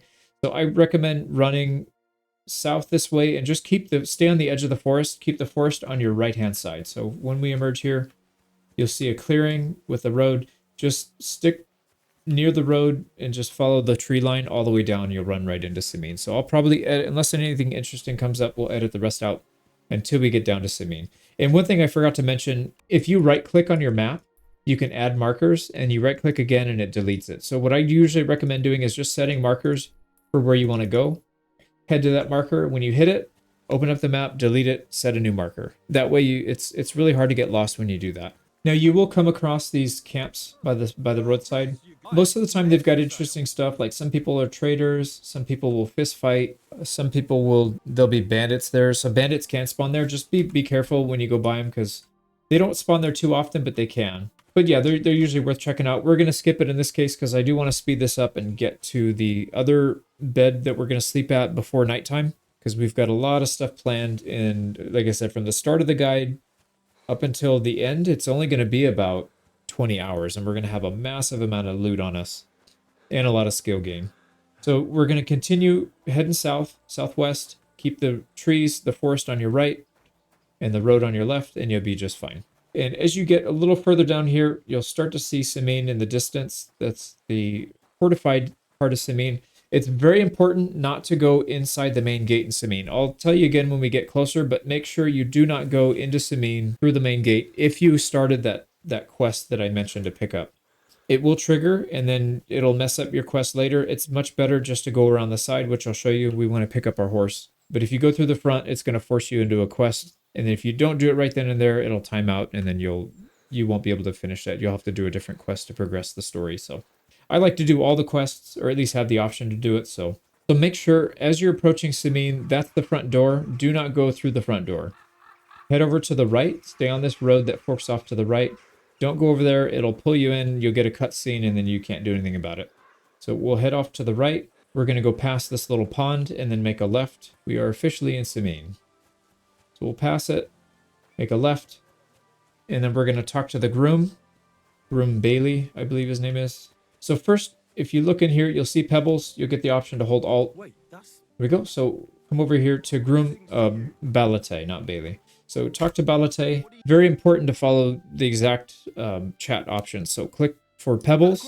When you get to the part where you can do speech check, do be reasonable. We have the exact build we need to get this done. So click be reasonable, and you'll avoid having to pay for him. You'll avoid having to convince the commander to do it. You should succeed. So there you go. We succeeded. Skip through this, and then you're going to get access to pebbles. Open your inventory, and then he gives you 2 things for the horse. So go to your armor tab, and at the very bottom you'll see a damaged leather bridle and a Moglin saddle. So press X on those to move them to your inventory, or whatever if you're on controller to tell you what the button is down here. So move to horse is the button you want. And then up here on the top, you want to click on your horse tab. And then you still need to equip the item. So you see right here, it's not actually on the horse until I equip it. And then you'll see the stats change. So this gives us a slight boost to stamina and a little bit of protection armor. And then the saddle doesn't really decrease any of the stats. It does increase our carry capacity by 20, and then a tiny bit of armor, not much. We're going to get better gear almost instantly. We'll not be able to use it right away, but we will upgrade these soon. So don't get on pebbles. Just follow this guy out. Oh, I didn't mean to go so close. It pulled us in. It pulled us in. Yeah, I didn't mean to sidestep to the left. So do not step to the left. Whoops. Now, out here, I recommend creating a quick save. Now, for Groom Balate, we want 3 things from him, but we need to make sure there's nobody behind us. There are people that roam out here sometimes, so just make sure you're clear. Get up behind him, start pickpocketing. We need 2 sets of keys, and we need 400 groschen. This guy carries a lot of money on him, so let's get a nice, good pull here.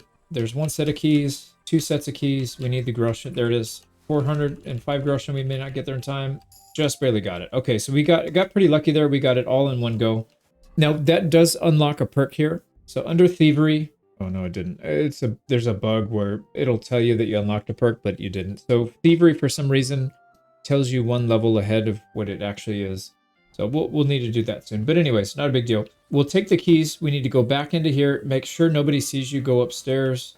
So sometimes people roam around here, but we're going to go back in upstairs, and there's a few chests. Sometimes people are sleeping up here, but again, we need to be quick here. So open up the chest with the keys that we stole. Go ahead and take the hunter's pouch, the belt, the spurs, and then maybe take an expensive saddle. You don't want to get too much. This stuff's really heavy, so we can come back later for the rest. But scroll down, take the quick fingers, life in the saddle, groschen, and the silver chalice. That stuff's pretty important. And then you go down, there's another chest right here. Take everything from here. There's some crafting materials and a recipe. And then the last one, we get some soft shoes and the fastening materials. We can take all that. Let's go ahead and learn the sketch of the falchion. This is actually a pretty good blade, so we can craft that later. So learn that. And we picked up another skill book that we can read later. Here we go. We need to move some stuff over to our horse because we are starting to get kind of heavy. So we'll go out, and again, do not go back through the courtyard. Make sure you go out towards the horses. and then run over here, jump the fence. We're gonna run, jump the fence. Don't call your horse yet. Get out into the street and then call your horse. So on keyboard, it's X that calls your horse. If you do it on that side, you have to jump the fence and it's a pain in the butt. So when your horse is close to you, open your inventory and you'll have a new tab right here, horse. You can see right now he doesn't, or she doesn't have anything equipped. We need to give some stuff to her. So go back to your inventory and we'll start throwing some stuff on the horse. So if you see down here, it says move to horse. So press X so we can shift some things over and it'll show up in the horse's inventory. So that helps us if we're getting overburdened. You'll want to put some gear or some loot on your horse so that they can, you know, do their pack mule thing. Anything that's stolen, don't wear it. Just throw it over there. Now we do also get some free horse tack from the guy that we got pebbles from. So just put all that over on the horse and we'll equip it in just a second. But go down the line, get rid of this heavy stuff that's stolen because we're not going to need it. Same thing with the books and the chalice. Just get rid of it. And you can see our money's up to almost 1,600. I'm telling you, this is such a good route. It's really, really good start. So back out. We're going to go over to the horse tab next. And you can see we have a stolen saddle. We don't want to equip the stolen saddle because if they see it, they're going to get really pissed. And then they'll immediately take everything from us. So just put the two free things that they gave us. It's a bridle and the saddle. Same thing, you can drag it over here to equip it or just use the E to equip or whatever button this is on controller. And you can see that the bridle gives us a little bit of stamina gain, not a whole lot else, and a tiny bit of armor. And then the saddle gives us 20 more carry capacity and a tiny bit of armor there. We're going to steal the best horse gear very soon, so don't worry about it. We'll get some upgraded stuff. So go ahead and mount your horse and let's start heading south. So you use WASD and your backspace just like you were walking. The difference is if you want to sprint, you press shift once. Well, not sprint, but like a jog essentially. They call it like a canter. And if you want to gallop, you press it a second time. Now, once you're galloping, you don't have to hold it down and he'll keep going forward, but it will use up some of his stamina. All right, let's actually get off the horse here. Oh, this is going to complicate things. So get off your horse at the bottom of Simin. So we were up here at the horse stable right here. And then we traveled down this road to the saddler, which is down here. So we want to steal this guy's stuff. Hopefully these people don't come in and hang out. Yeah, it looks like they're going up the hill, so that works out really well. So I recommend for this one, this is where it gets a little bit tricky and a little bit more taxing. If this is too complicated, just pass it. Just like any of these other ones. If it's too hard, just skip it. But I think this one's pretty good to learn how to do. So we're going to throw a rock here right over this guy's shoulder and get him to turn around. So don't... Oh, unfortunately we pulled this guy. Yeah, see, that sometimes that happens. We don't want him to come near. We're trying to get this guy's apprentice to look, because if we try and pickpocket him right here, he's going to spot us, and that's not good. So let's let the rabbit get off the screen so we can try it again. There we go. He's gone. There he goes back there again. Let's throw a rock maybe on this side. There you go. So he got up. He's going to go check it out. Oh, he sat back down for some reason. Let's try it again. He's spotting us, which means we need to move back. He's still spotting us, so move back farther. There we go. He can't see us from here. So let's throw the rock. We got to aim up a little higher. Oh, I didn't want the saddler to do that. All right, we don't want him to spot us sneaking around. So try and get behind a rock. That'll break line of sight and he won't spot us. Okay, try it again. And we're going to throw the rock far away this time. There we go. Now we got him. We need to hurry up and get over here and try and pickpocket this guy. We need to get keys off of him. Here we go. We got a pretty good pull there. 10 seconds. There's 2 sets of keys that we need. We're not going to get them both. I'm not going to take money from him because we need to get as much time off of this as we can. So we'll come back here, do it again. So from the fence, let's throw another rock. There we go. And he immediately turns. That's perfect. We can sprint up. All right, we should be able to get it here. And it's going to be this one, I think. Yep, there it is. All right, we need to get out. Got it. We got both sets of keys, so we're good to go. Now this lady will come in sometimes. She just left, which is perfect. She left the door open, which means we can leave the door open as well. It's the door on the right-hand side in the back. So go in the right-hand side, open this up, just take everything, close it. You're in a bit of a rush because you don't want to get spotted in here, just like that. So she just spotted. Unfortunately, oh, she's not going to go look. So if you get spotted in an area where you're not supposed to be, usually they're going to go search. I think what happens is they didn't actually see us in the blue area. I think they saw us crouching, which is actually even better. Crouching is not illegal, but you know, going in a restricted area is. So that's generally what you're going to get in trouble for. So we have a ton of stuff. I wanted to hurry it up, but usually you don't want to take all that stuff, so I think I recommended in the actual guide. Yeah, I recommended taking only the belt, the pouch, 1K saddle, 1000 saddle, crafting materials, money, potion, skill book, and repair kits. I ended up just taking everything because it was easier than I was worried that they would actually, that lady would walk in. But yeah, if you have time, just take the other stuff. It's not that big of a deal. Now, we have to head south this way. So we need to follow this road and go down to Miller Crazel. We're actually not that far. So I had mentioned earlier, if you want to do this and you're overweight or you're overburdened, you can actually just walk and then you'll get strength and agility and vitality XP. Actually, sorry, strength and vitality, not agility. So you get these two skills in very, very high quantity. So I'm actually going to show you what will end up happening. You go really slow. This is a pretty small walk to go from here down to Miller Crazel, which is going to be our second home. And there is a storage chest there we can put all our stuff. So let's just walk down there. Like I said, if you only took the stuff that I mentioned in the guide, you're going to be underweight and then you'll be able to run. You won't have to, you'll be able to get on your horse and then go down there, no problem. If you're overburdened, you can't get on your horse. And if your horse is overburdened, they can't run. So you got to make sure, if you want to move fast, make sure you stay under the limit for both. Now, the only downside to doing this is you do run the risk of getting ambushed. So if there's bandits on the road, they will have to fight or drop stuff and then go around them. But in this case, it doesn't look like they spawned. I know in my test runs, I did this about 4 or 5 times. I ran into bandits, I think, more than half the time. So pretty lucky here that we didn't get them.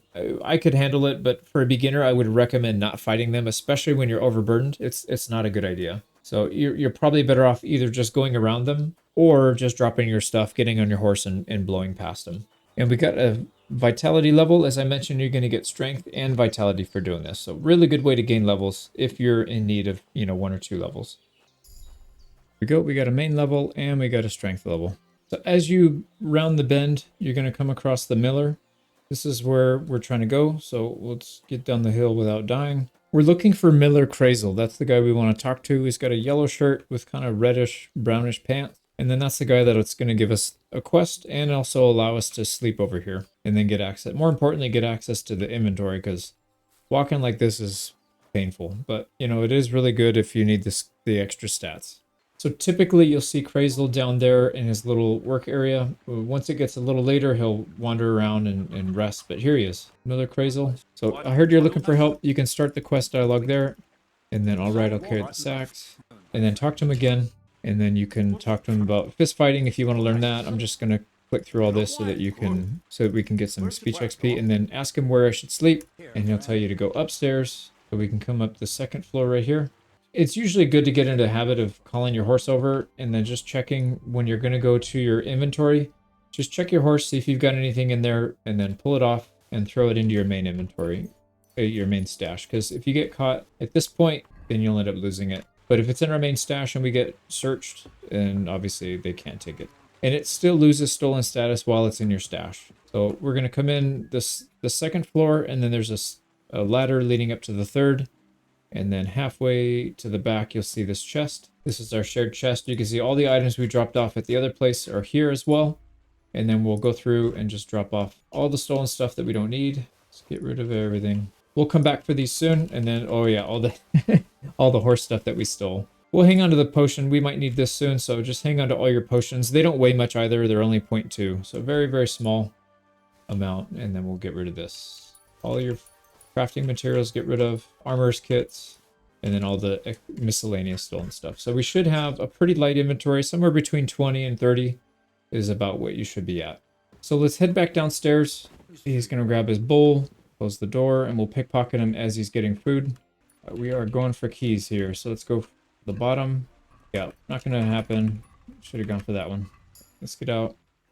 Try it again. So we'll back up, stand up. Let's let him go sit down. We're not going to have enough time. Again, we'll keep an eye on the door here. Let's try and pickpocket it again. If we see that door move, we need to let it go immediately. I didn't think I could get it in time. Yeah, that was weird. All right, let's back up. All right, there's one set of keys. Let's just call it a day for that. And that is to this chest right here. Yep, so this is the goodie chest. This one also has some clothes, and we want to get access to both of them. So let's go one more time. All right, not a good one. I don't think the keys will show up here, so let's back out and try it again. Now, I'm sure that guy's going to come through this door any second, so we got to be really careful. Yep, and just let it go. There you go. So you have a split second to let go. As soon as they spot you, you're not immediately caught, especially if you have good conspicuousness. So let's let him get his food and we'll shut the door again. All right, this should be the one. All right, I see the keys. We're just going to go for that. Nothing else. Yeah, not worth it. I don't think we can get it. All right, we're going to go in his chest and take everything out of it on both. And let's just get out. So we don't have to wait for nighttime or anything. You could come back when he's sleeping to do it, but like I said, as long as nobody sees you, it's not a restricted area, so they're not going to catch you doing it. If they catch you in a restricted area, they're going to search the chest, and they'll know immediately that you stole some stuff. So everything needs to go back in the chest. So just throw everything back in, except for the dagger. Hang on to the dagger, because we do need that, but do not equip it. If you equip it right now, he will see you wearing it, and he'll know it's stolen. You're going to get caught. So I recommend not to do that. Keep all these potions, even the stolen ones. It's not a big deal. Put everything else back. We got 35 lockpicks out of that. So if you're going to be doing some lockpicking and you suck at it, well, now it won't matter because you got a lot of tries. So if you want, you can create another save. I wouldn't recommend wasting another hour. We kind of need the time. So it's almost nighttime. Let's get a move on. So first thing we're going to do now is get on our horse and we'll head out to the southwest here through this area and make a quick right at the big tree. So essentially, we're going to head up this way. If you're looking at the map, we're going to head around the bend, and then we're going to go back to where we lost our money the first time, and we're going to pick it up. So just follow this road, and you'll run right into it. You'll see the next point that we'll run into is a little bridge across the small creek. We'll cross that, and then maybe another 20, 30 seconds, and we'll be there. So it's pretty quick. Now, as you're riding, if your horse starts to run out of stamina, don't keep pushing it. Just press backwards once. So whatever you're like on keyboard, it's S. Press S once to slow down instead of galloping the whole way. Because if you try and gallop with no stamina, you can get kicked off. Here we go. Cross the creek and just keep following the road. Update on the map. So we're going to head up to this little brown square right here. First, we'll stop off right here, but this is the ultimate goal. So head up here around two different bends, and then we'll stop off at that little ruins area. Now, at this little triangular section of road, go ahead and hang a right. And then you'll see this kind of derelict building right here on the left. We'll stop up right here, and then we'll travel the rest on foot. So right here, go ahead and get off. There's a potion in here. We already have some, so we don't need them, but it's always good to have more than you need. So inside here, there's one on this little table. And there's also some deer meat if you need it. Although we have a ton of food, we really don't need it. Speaking of which, we could top up our food. We're at 75, let's just eat. Generally, go from the worst condition to the best. So right now we have apples that are at 64. We don't want them to go off, so let's just start eating all this stuff. Now, we need to proceed over here. This is where the bandits are, and we want to get our money out. So we're going to head along to the left, along this little mountain. So just make sure you hug the mountain. There's a guy right there sitting down. He usually patrols in this area. There's another guy that patrols back into the actual cave area. So make sure that guy, he's down there by the water line, so we can just ignore him. Now come in here, open this up, and you're going to get most of your money back. So we got about 900 groschen out of the 1400 that we put in, and we got that dice, or that one die that we left. So here we go. We can head back out. Now there's a couple options here. You could fight these guys, which if you're good at combat, go for it. They're not that tough. Although you're fighting a lot of them, there's quite a few guys here. What I would recommend instead is to take them out stealth, which if we're going to do that, it's much easier if you have a dagger. So let's go ahead and equip the dagger. If you don't have the dagger equipped, you're going to only have the option to knock people out, and that's really slow because you have 2 steps. And even one of the steps for the dagger is actually faster than just knocking somebody out. So dagger is definitely preferable for the stealth playthrough. Again, create a save here. So when you have a save like this, you could drink a savior schnapps so you have a spot where you can actually come back and redo stuff. We're going to sneak up behind this guy and just kill him. So go behind, hold F. That'll start the animation. And then start spamming your attack button. And that's how you stab people. That's a stealth kill. But what I was trying to say is it's really good to have saves like this that you can go back to. For example, there's, I don't know, 6 or 7 people here that we could fight. If you're not good at combat, spend an hour here. Just continue, just keep dying. Die over and over and over while you learn. Let's go ahead and loot this guy. But yeah, it's highly advisable to get a save where you got a tough fight where you can just keep practicing. Don't practice with the trainers. I don't think the trainers are really that good to fight with because it's not a real good representation of what most combat is in the game. Personally, I'd rather fight against weaker multiple opponents rather than one really strong opponent. You won't hit that until real late in the game, so it's not going to really help you that much. The tactics that you'll learn. Let's get away. This guy's about to spot us, so let's... Yeah, they're like right on each other. So ideally what we want to do is separate them so we can take them out.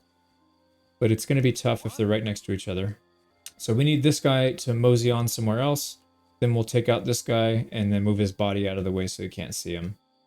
There's more people over here. They should be going to bed soon. There we go. He's wandering. So what we could try and do, and like I said, this is one of those things where you could just experiment. I don't know how he spotted us. That was weird. He must have heard. I don't think he saw me, but he must have heard. I maybe made too much noise. Let's get this guy. Stealth kill. We want to... Oh, and so if you miss... Sometimes these guys are a little stronger than you, and you're going to have to counter it, but I didn't counter it in time. I wasn't expecting him to do that. He's a pretty weak guy. Oh, did we just bug him out? He's bugged. Yeah, he looks like he's alive, but he's actually dead. We can loot his body, and we'll take his homemade hunting sword. I'll show you, if you want to counter, if somebody is strong, or relative to you, they're strong, they may counter you. So let's see if we can get it again. There we go. So you have to be ready to block almost immediately after you land the attack. And it shows up as a green shield. I'll slow it down so you can see it. And then maybe do a pause. But yeah, you should be ready to do that anytime you try and do a stealth kill. There you go. People are starting to put their clothes away, so they're going to go to bed soon. This guy just took all his stuff off, I think. Oh, no, he got his stuff out for a patrol, I guess. No, he's going to bed. All right, let's try and take this guy out. So I'm going to lure him away. Let's use the rocks to get him further away. Let's get him further away because... Yeah, there he goes. This guy might spot us. All right, we'll probably have to counter this one as well. Oh, I was too early. Yeah. Come and help us. Oh, I didn't have my sword out. Punched him in the head. All right, so we're going to have to fight this. Like I said, this is one of those cases where you probably just fight it, learn something, and then reload. There's an archer shooting at us, unfortunately. Yeah, that's going to be tough. All right, there we go. We got him. Let's hide behind this wall because there's an archer. Oh, he just shot and missed. He's going to be able to get another shot off, so we're going to have to find something else. There he goes. He's coming closer. Let's get closer and try and bum rush him. He's going to get a shot off. Let's just go around him until we can get hits in. All right, he tried to get mercy, but we have no mercy in our bones whatsoever. And then there's one guy that slept through the whole thing, so let's go assassinate him. Actually, there's probably two. No, there's only one. So we'll come up here, wipe this guy out. There we go. So that should be it. We can loot this guy as well. It's going to make us slightly overburdened, but that's not a problem because we do have our horse. We'll loot this guy as well. And then there's one more. Now, as it gets dark, you've got Nighthawk potions. If you're not comfortable going around in the dark, just use one. You got 3 of them, and you can always buy more with the infinite money that you've got from stealing stuff.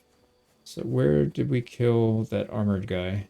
So loot everybody. Make sure if they have their sword out because they're fighting against you, make sure you pick their sword up off the ground. It will not be on their personal inventory. It'll be on the floor somewhere. Now, they do have a chest here. I think it's going to be locked, so you might have to lockpick it. And I know I said no lockpicking. So there's not really that much good loot in it, so it's not that big of a deal. I'll lockpick it just to show you what's inside, but you can pretty much skip it. It's not a big deal. But first, let's get everything onto the horse so we're not overburdened. All right, that looks good. We're back down to 23 weight. And, oh, lock is too difficult. So we don't have enough skill to do it. We could technically use a quick finger potion, and that is something that I would recommend if you're going to do lockpicking and you're not good at it. Just take one of these bad boys. They will help you a lot. So it boosts your thievery by 4 for 20 minutes. So we could do it. Let's just do it. See if that's enough. Yeah, it says that we're okay doing it. So the thing with lockpicking is you want to try and get this thing to move nice and smooth. So always look at the spot that you're trying to move. I'll do a tutorial, and it's hard to explain here in a let's play. But yeah, like I said, there's not a whole lot of good stuff in there. There's like 1 or 2 pieces of clothing that's half decent to sell, but not really to use. And there was like 20 groschen in it, so who cares? So we're gonna head back to this little land bridge that we crossed earlier. So we'll set a nice little marker so we don't go past it. The little land bridge right here, let's cross it. And this is gonna take us up into the mountain area. Now, I don't recommend going faster than a walk on your horse for this part because it's really easy to get stuck and your horse is gonna kick you off. Just get up the hill. This is going to uncover the nomad camp. So in the future, when you want to do training with Tomcat, you'll have the quick travel point if you want to get there quickly. So that's what we're going this way for. Here we go, nomad camp. So in the future, we'll come back here, but for now, we're just going to bypass it and we'll hang a right. So you can see we followed that road all the way over here, and then there's a little T intersection. We're going to go south instead of going north to the nomad camp. So head south uphill. Just follow this road for a little bit, and then we'll set our own waypoint in just a minute.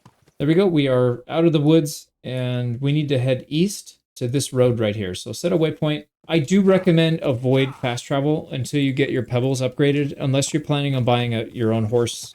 But I would recommend just staying with pebbles. When you get to 35 kilometers ridden on this specific horse, the stats are really good, and it doesn't take that long to get there if you're avoiding fast travel. So I would probably do it. But, you know, if you want to spend money on a horse, that's fine. They're pretty expensive, but, you know, it's up to you. You'll have plenty of money to do it if you want. All right, so don't go through the middle of town. Let's just go around it. The reason being is we did steal stuff from here recently, and if we're spotted in the area, there is a chance that they will link us to it. I haven't 100% figured out what it is, but it's just safer to not do it. I think we're fine because normally they would have turned us in by now. And if you look at the map, we don't have any jail symbol right here. So we're doing totally fine. So we're going to hug the wood line right here and then make our way over towards that waypoint that we got. And then we'll start working our way down a little further south. Here we go. We made it to our mark. So we're going to follow this road and then we'll turn to the right and head south eventually. So follow the road until it forks off. Here we go. So we're passing one of the grocers, and this is where we can split off and go south. So let's head south. And then when it forks again, stay on the left side, and that's going to take us exactly where we need to be. All right, now get off your horse before you get in here. Actually, I probably should have parked further out. Luckily, nobody's here. We don't want anybody seeing us coming around because these people will definitely know it's you if something turns up stolen and they see you. So don't mess around here, or you'll get caught. So we're gonna go across the river, and then there's a spot where you can go in on the upstairs. So that's what we're gonna do. That's what we're gonna do. Come in up over here. You should see a lady sleeping up here, and if you don't, that means it's still too early. So we can either try and find her and pickpocket her, or we can just wait, let some time pass, and then just get her when she's sleeping. So I for a beginner especially, I would recommend just letting time pass. So we'll come outside here. We'll go hide in the corner and just maybe let 1 hour pass, get past midnight, and then we'll go back in. It's not really that much time lost, so. All right, she normally sleeps right here, so I don't know if she changed her mind. Oh, she's over here. Actually, she's in this corner. I think I got it wrong. So anyways, pickpocket her. We got to get some keys. And you can see how fast our meter goes up because we have that potion active right now. Let's take all of her cash. See what else she has. Probably some food. Yeah, so we'll take everything she owns. And then this chest right here is the one that we're going for. It has a dragon saddle, which is one of the best in the game. And I forgot what the other item is. But basically grab those two items, head back out, and then we'll get our horse. We want to go back to that the huntsman. So we'll go back up the hill. Now this is optional if you do not like lockpicking at all. And I mean like literally you hate, even if it's like super easy, you can skip this. It's not necessary, but this is just one of those things. We're already in the area and I figured I'd put it in just as an aside. But if you look right here, our skill's pretty high. So we have 8 thievery and we're getting a +4 from the potion. So our lockpicking is at 14. You can pick locks very easy at level 5. So at level 12, it's so much easier. If you hate lockpicking, I highly recommend waiting to do it until you have a much higher skill, because it's a lot easier when you do. Let's go ahead and take, I forgot to cover this earlier, but take rapid flight as soon as you get to level 8. This is basically going to mean if we don't get out of the pickpocket in time, we're going to have one instance where we don't get caught. So that's especially for this run when you're pickpocketing everybody, it's really nice to have. So let's get in here, and again, this is very easy. So start your lockpick, move your mouse around till you can find it. So there it is right there. And then we're gonna hold D down. And as it starts to move, we need to keep an eye on where this thing is right here.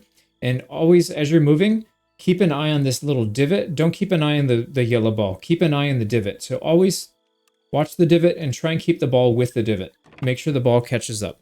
So if you watch the spot where it's supposed to be and then keep your eye on that, as opposed to keeping your eye on your lockpick, it's going to be way better for you. So once you're in, go to the left or right. Doesn't matter. It's all the same. Pickpocket everybody that's in here. Take all the keys and the money. And then we're going to take everything else once we get the keys. So torches, because that's pointless, but we will take his feather. And again, there's like, I think 5 people in here that we can pickpocket. So we're just going to go around, take everything. Make sure we get the money and the keys. Well, actually, Belldowne is pretty important. Let's just get out. Get the housewife as well. There we go. Got everything off of her. Now there is a chest in here, and we do have the lock or the key for it. So just take everything out of it. There's another one back here. We don't have the key for that one. We need to go in here and pickpocket the head huntsman. Here we go. Gamekeeper Varl. This is the guy that's got the key for that. So get both keys off of this guy. Maybe it's just one key actually. Sorry, one key. There we go. And then we'll have access to this one as well. You could take everything from all these. It doesn't really matter. We have plenty of space. And then pickpocket this one last guy. There we go. Got everything from him. Now let's go back into the other room. Take that chest. And then we're good to go. We can get out. So you could take everything here. You might be overburdened by a bit. So we might have to drop some things. You know what, let's close the doors so they're not alerted when they wake up. It's not necessary in this case because nobody sees us, but I would recommend getting into a good habit of just doing this every time, even when it's not necessary. Because that one time you don't think it's important, you know, 5 or 10 hours later, after you've already made a bunch of saves and a bunch of progress, somebody's going to catch you and you're going to want to go back and redo that. So that's it for this. Let's put everything on our horse that we can. And then drops, if there's stuff that you're holding that's just not worth anything, just dump it. Like most of these are fine, but there's some things that are, oh, our horse. Yeah, see, we're overburdened. Our horse can't hold everything. So let's get rid of some of the lower tier stuff. Yeah, like these bolts. I'm not going to be using crossbows. So I'm going to get rid of the bolts. That'll free up a tiny bit of space. And then we have some other stuff in here that we can toss. We have a ton of food that we're never going to be able to eat in time. It's just going to go bad. So get rid of it. There you go. So we're underweight. No big deal. There you go. They can have some of their stuff back. I wonder if they'll know if they got robbed in the morning. When they see their chests are empty and a bunch of garbage left behind on the outside. Now our horse is not able to run. So if you go right up to the limit for your horse, they can only walk. They cannot run. So I don't recommend doing that. Let's get rid of one item from here. And then he'll be able to run. There we go. So now we can run. And we are heading straight back. We want to go back to Lower Samine Mill. And again, I don't recommend using your fast travel here. Just run it out. I know it's a little grindy, but the sooner you get that 35 kilometers under Pebble's belt, the sooner you can have a really good horse and you didn't have to pay anything for it. We go, made it back to the miller. We need to grab everything off the horse. Do not leave anything on the horse.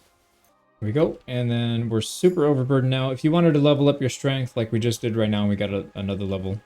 You could just spend the night walking around out here and just walk in circles or walk a lap or go up the hill and back down, whatever you want to do, and you'll just rack up that strength and vitality XP. But we're going to go upstairs, drop everything off.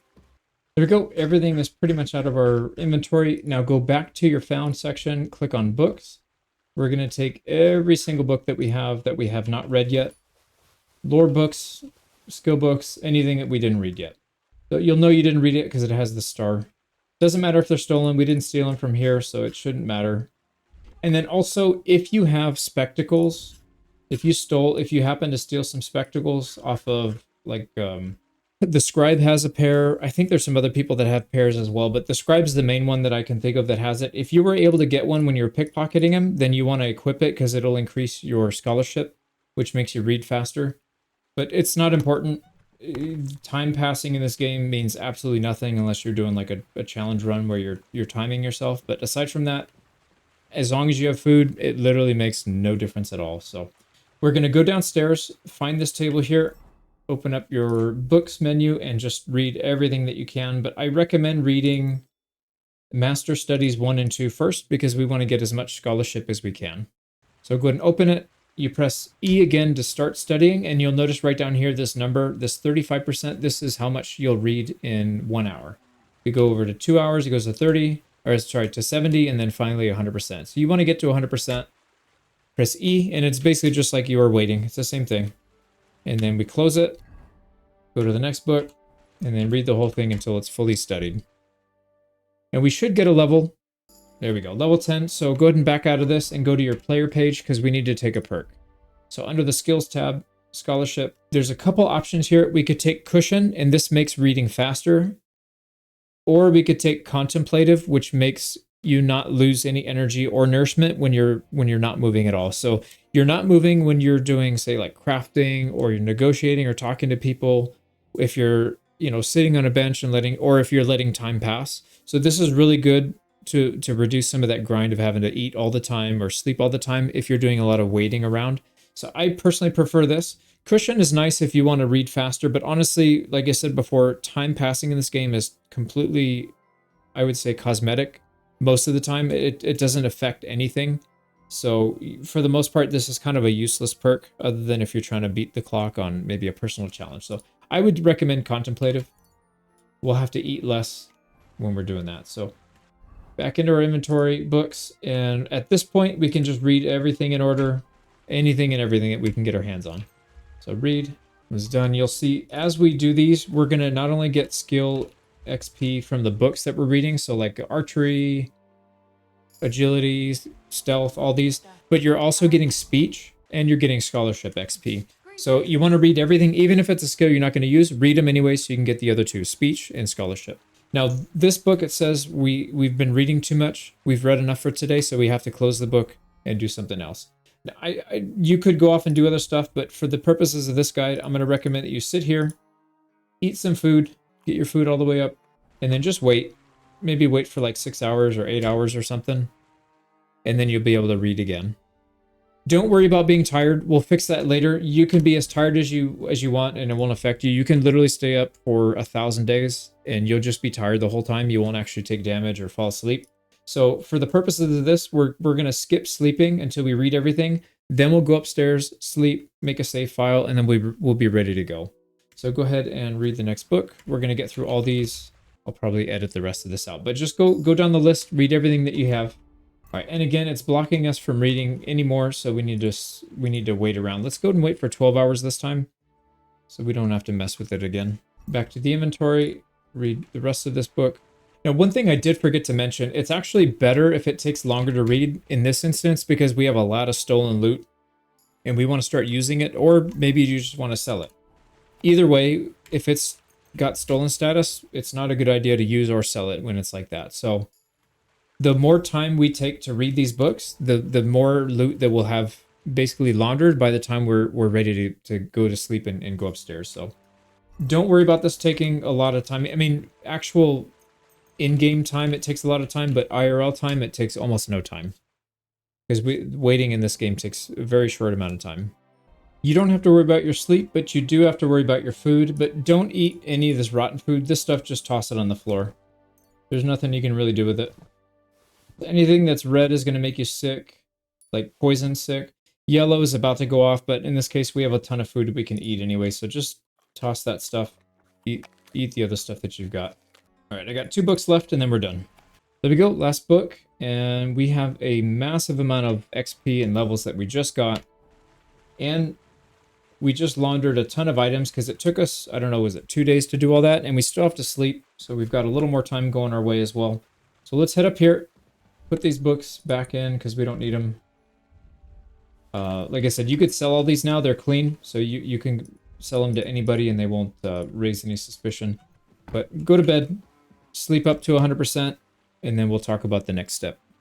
Let's go ahead and open our chest, and you can see most of this stuff is probably going to be laundered at this point. There's no good weapons in here, but there are some good, let's say if we were using the bow, we'd probably want to grab this one. If you're using a crossbow, you've got a field crossbow, which is pretty good.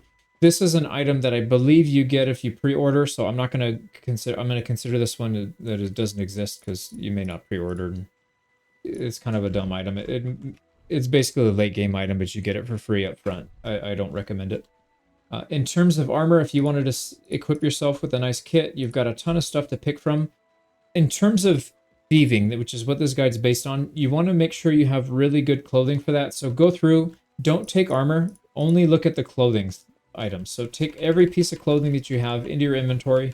It's just easier to do it this way. So take it all, go down, take all the gambeson, all these coats and stuff, mitts, leather gloves, all that stuff, just so you can see how everything works. And then same thing with the clothing on the, the legs. So any pants or shoes, we'll want to see which ones are good to use. Now, I don't know if the dragon saddle's clean yet, because this is a very, very expensive item. It's going to take a couple weeks to clean, actually, so I know for sure it's not done yet. So we'll leave that on there, but we do want to put the bridle. That one should be good to go. We want one of the harnesses. And then we also have a 600 groschen saddle, which is going to be better than the one we're using right now. So could use that. Actually, I don't know. Yeah, the Norman saddle should be a lot better. So grab that. And then let's go through our armor and find which one's going to be the best to wear. So again, when we scroll down, we're just looking at these numbers. We want to see which one's going to be the best. So this coif is half decent. It increases our visibility, but reduces conspicuousness. And you can see here, we've got some other ones that are really good. So just keep going down the list. Oh, here we go. The cleric hood. This is such a good item. And I believe this is one of the ones we took from Master Krazel. So that's why I recommend stealing from him. I know he's a tough target, but you get a very good hood.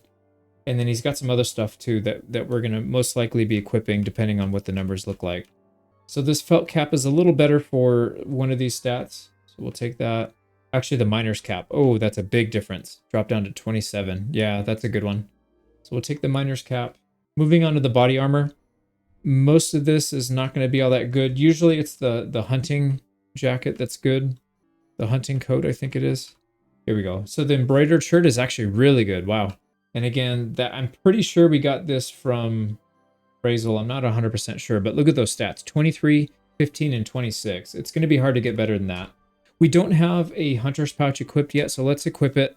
This gives us the access to 2 consumable item slots. These are good for food, potions, things like that that you want to use without having to go into your inventory. And it looks like that's going to be the best in terms of jackets. Let's check for hand covering. So this will be slightly better, but it increases our noise. I think it's probably still worth it.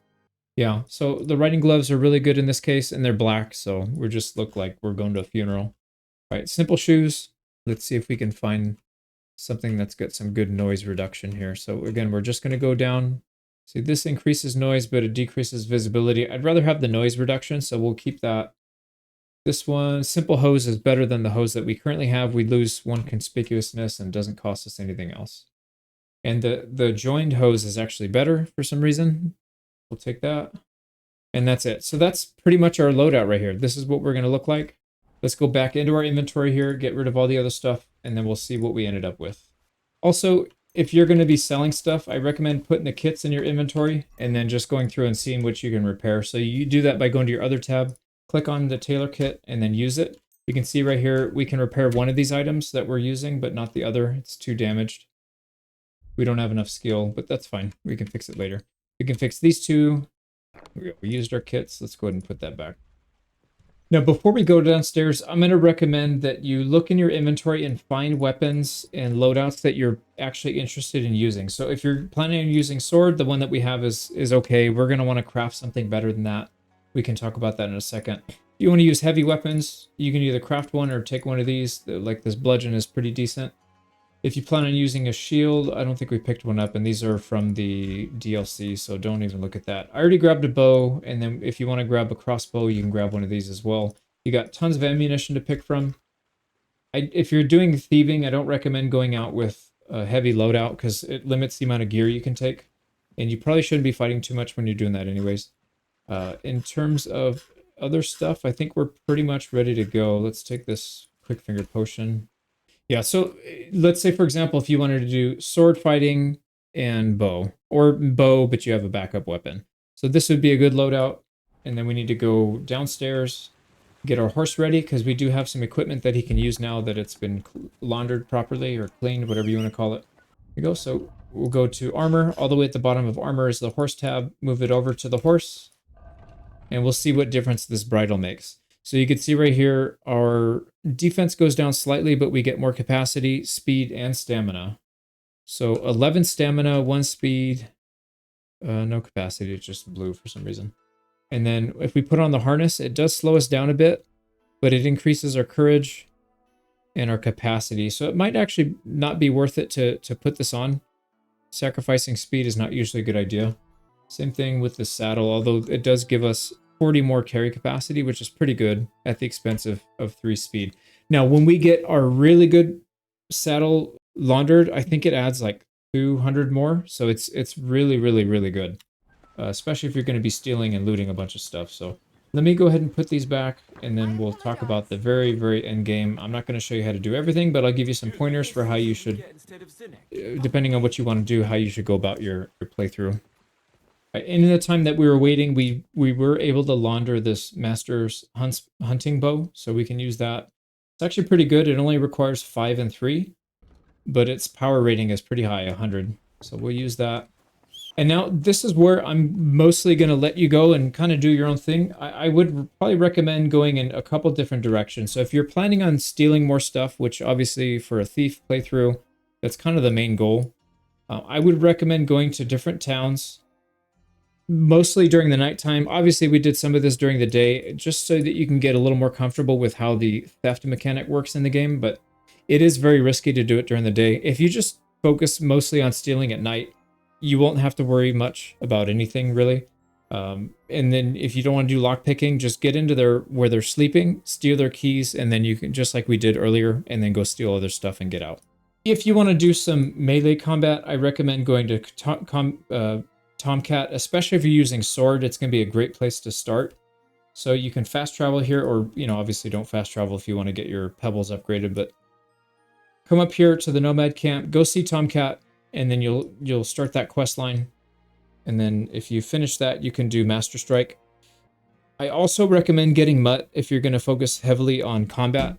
If you're going to do a lot of thieving, Mutt doesn't really help you out, and he actually does get in the way. He will attract a lot of attention towards you, and it's not good. So when you're doing your thieving runs, leave your dog at home, or have him stay outside town and pull him in when you're leaving.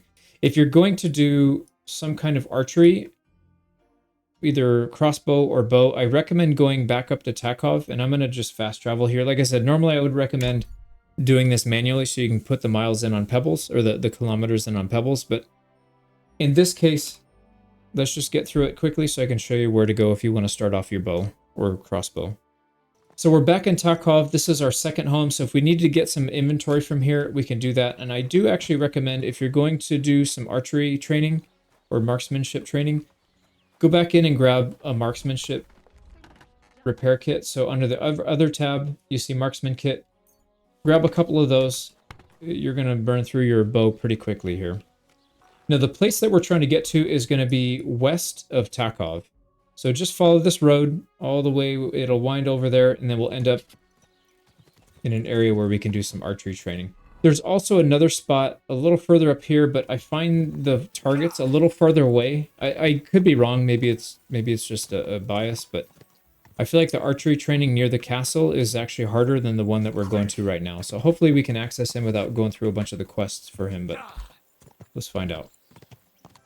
Here we go. So as I mentioned, if you just stay on this road, it kind of straightens out. Just keep going, and then you'll run into this little area right here. And there's an archery range in the back where you can do some archery competition. Let's see if he'll let us do it. So I want to compete in the shooting contest. And we'll do longbow. Now, when you do this, you do have to put some money up, but you can win the money if you win the competition. So if you're just brand new starting out, do beginners. There's no shame in it. You get the same amount of XP per shot, no matter which level you go on. So the only difference between these is you get more shots per competition, and the people are better. So if you do, say, 3 beginners competitions, it's basically the same as doing 1 masters. And it'll take slightly longer because you have to go through chat to get there, but essentially you shoot the same amount of times. So we'll start at beginners. I'll show you. So here it is. We're gonna make 10 groschen for winning this. Always look and see where your competition is. So we're shooting at the target here on the left. Aim higher than you think you need to go because this thing drops a lot. It's not a great bow. You can see we hit 2 bullseyes. Just kind of line it up, be slightly above it, and then you should hit it no problem. Oh, I missed that one. That was not a bullseye, but we're way ahead of these guys, so it doesn't matter. Just make sure you hit the target because that's where the XP is. You have to hit the target to get the XP. If you miss, even though you win the competition, you're gonna not get the XP for it. So there we go. We got marksmanship XP for doing that, and we earned 10 groschen. So 15, but we paid 5 to get in. So let's do it again. I'll show you the intermediate or the experienced archers, and then it's gonna cost 15, but we stand to win 30. So here we go. We're gonna aim slightly above the target and let it rip. Ooh, that was bad. So this one seems to be a little further off. Yeah, there we go. Now you do get 3 points for finishing first, but when you're just starting out, it's better to take slow shots and just hit the bullseye as many times as you can. You should have no problem out shooting your competition, although I'm doing a bad job right now. Like I said, you could just stay at the lower level. There's no shame in it, especially until you get the higher character skill. Like I'm really good at archery in this game because I've shot thousands and thousands of arrows already. But you can see how hard it is for me to control. So I can imagine if you're not very good with ranged combat in this game, it would be very difficult to kind of get the hang of it. So just do beginners, get a few levels under your belt, and then you'll be in good shape.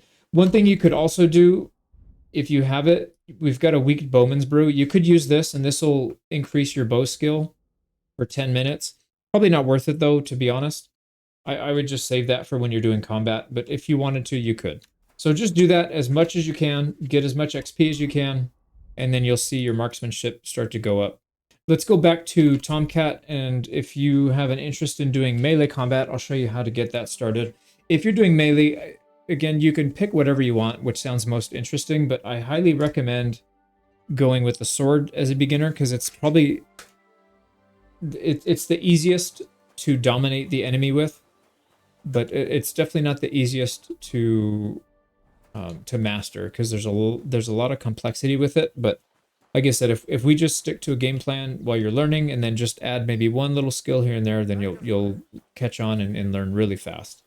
So we need to go through to the end of camp. So just go through. Tomcat is up here. So we'll snake our way through here. And you'll see him down here with his sleeveless 1980s getup. Good afternoon. So if you just go through the chat, he'll offer to train you, and then let's fight. And then you got to hop in there and start working with him. I'm sorry. Here's a let's Now they do give us a wooden training sword. stop after a single. So when it comes to combos, a lot of people struggle. I recommend hitting the attack button just like 4 or 5 times for each attack so that you chain it properly. Because sometimes it's hard to learn the timing. So watch, I'm gonna spam left and then spam right. Oh my god. And if you want to lock onto your opponent, tab is how you do that on keyboard. I don't know what it is on control, but we're gonna go left, right, and we're gonna spam. It's actually really hard to do combo on this guy for some reason. I'm not 100% sure if it's the training.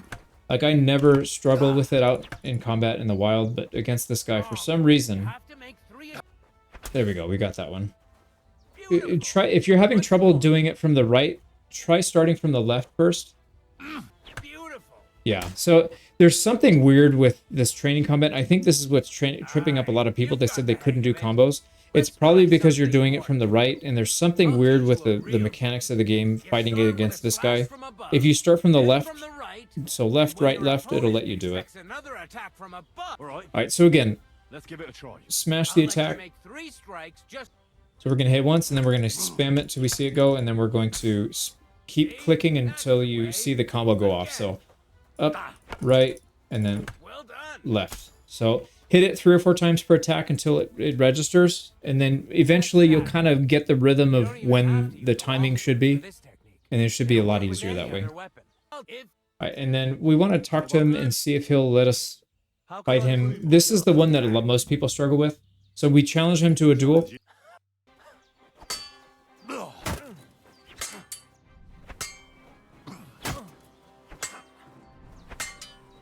Let's back him up into the corner and just keep spamming and up strikes with him.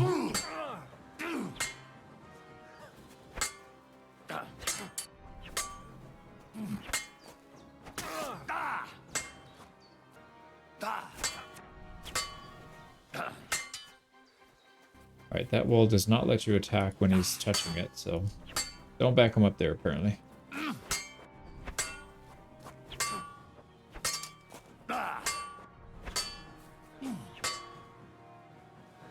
Let's get our stamina. We'll go back to our strategy here of blocking and rest attacks and up attacks when we can. There we go. So we got it.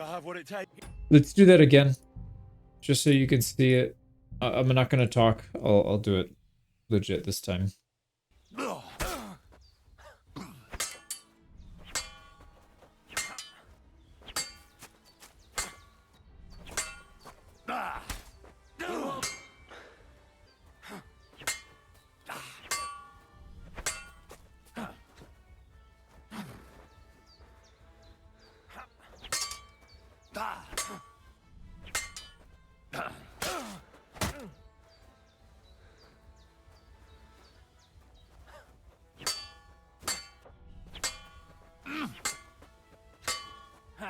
No chance.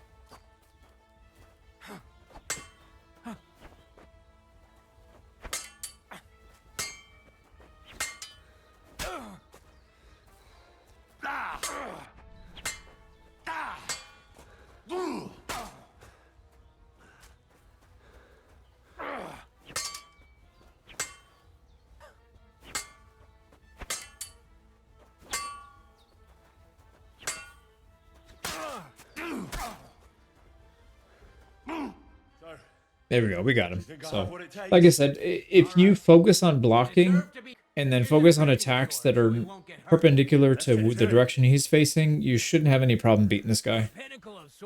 It takes some practice getting used to the timing of the blocks, but once you get the blocks down, everything else is like 1,000 times easier. So just really focus on blocking and getting very, very good at that. And then mix in your attacks after that. So the Master Strike training is actually pretty good in this. The only thing I would add is if you hold the attack button, you can charge your attacks, and then you can perform Master Strike off of a charged attack. So it's actually faster to charge an attack and release it that way than it is to move it to that direction and then click attack. So I recommend using charge strikes, getting used to that if you can.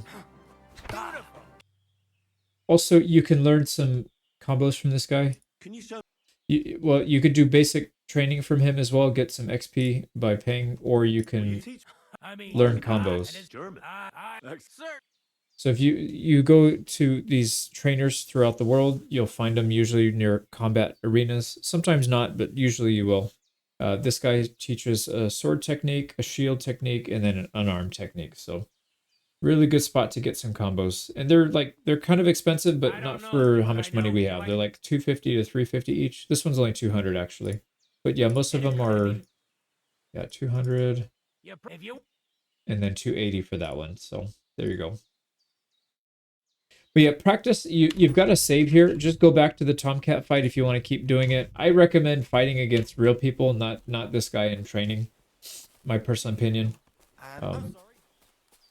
That bandit fight that we had earlier would probably be the ideal one because there's multiple opponents. There's some that are really good in there and some that are just not good at all, but you're going to be fighting against multiples, so there's a lot of stuff to deal with.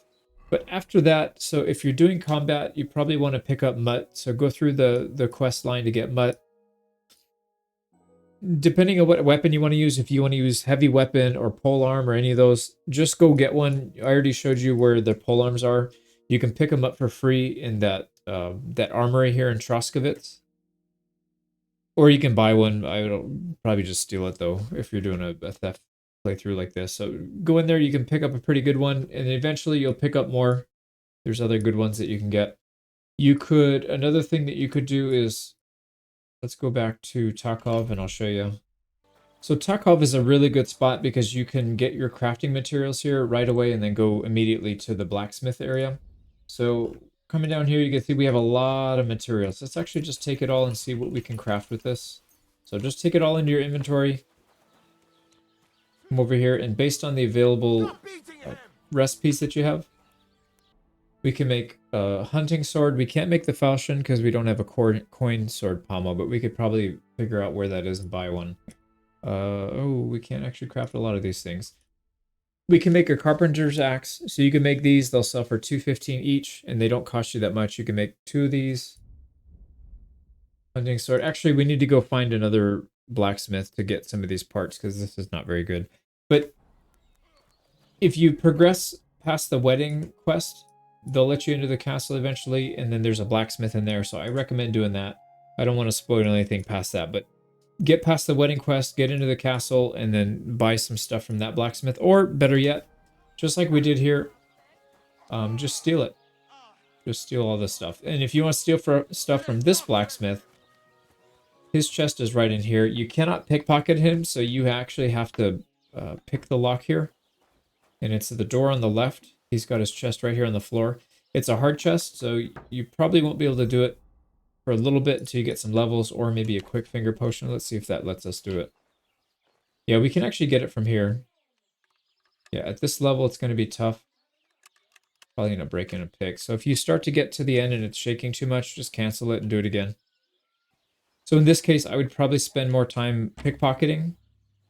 Yeah, spend some more time pickpocketing so you can get your thievery skill up, and that'll also improve your lockpicking skill, and then just go from there. But if you were to, say, clear this guy's inventory out, we'll just buy it for now so you can see what it looks like. They're busy watching this fight, unfortunately. Let's let them beat each other up. Oh, he's going to go to sleep, and that's going to mean we can't. Dude, they're still fighting an hour later. This is worse than the UFC, man. These are like legit fights. All right, here we go. He closed his shop for the day, unfortunately, so let's wait. So if you don't feel like stealing stuff from this guy, you could just buy it. So come down here. We have like 30, almost 3,500 groschen, which is pretty good. We could just come down here and buy the materials, all the stuff that we need, although he doesn't have the pommel either. We'd have to find somebody else that has it. I think maybe the merchant in Troskowitz has it, so we could always go down there and buy stuff as well. But like I said, get to the castle. At that point, you can pretty much craft most of the stuff that you can find in this region. So that'll, and then you could use those weapons to either use them or sell them. You can make money doing it that way.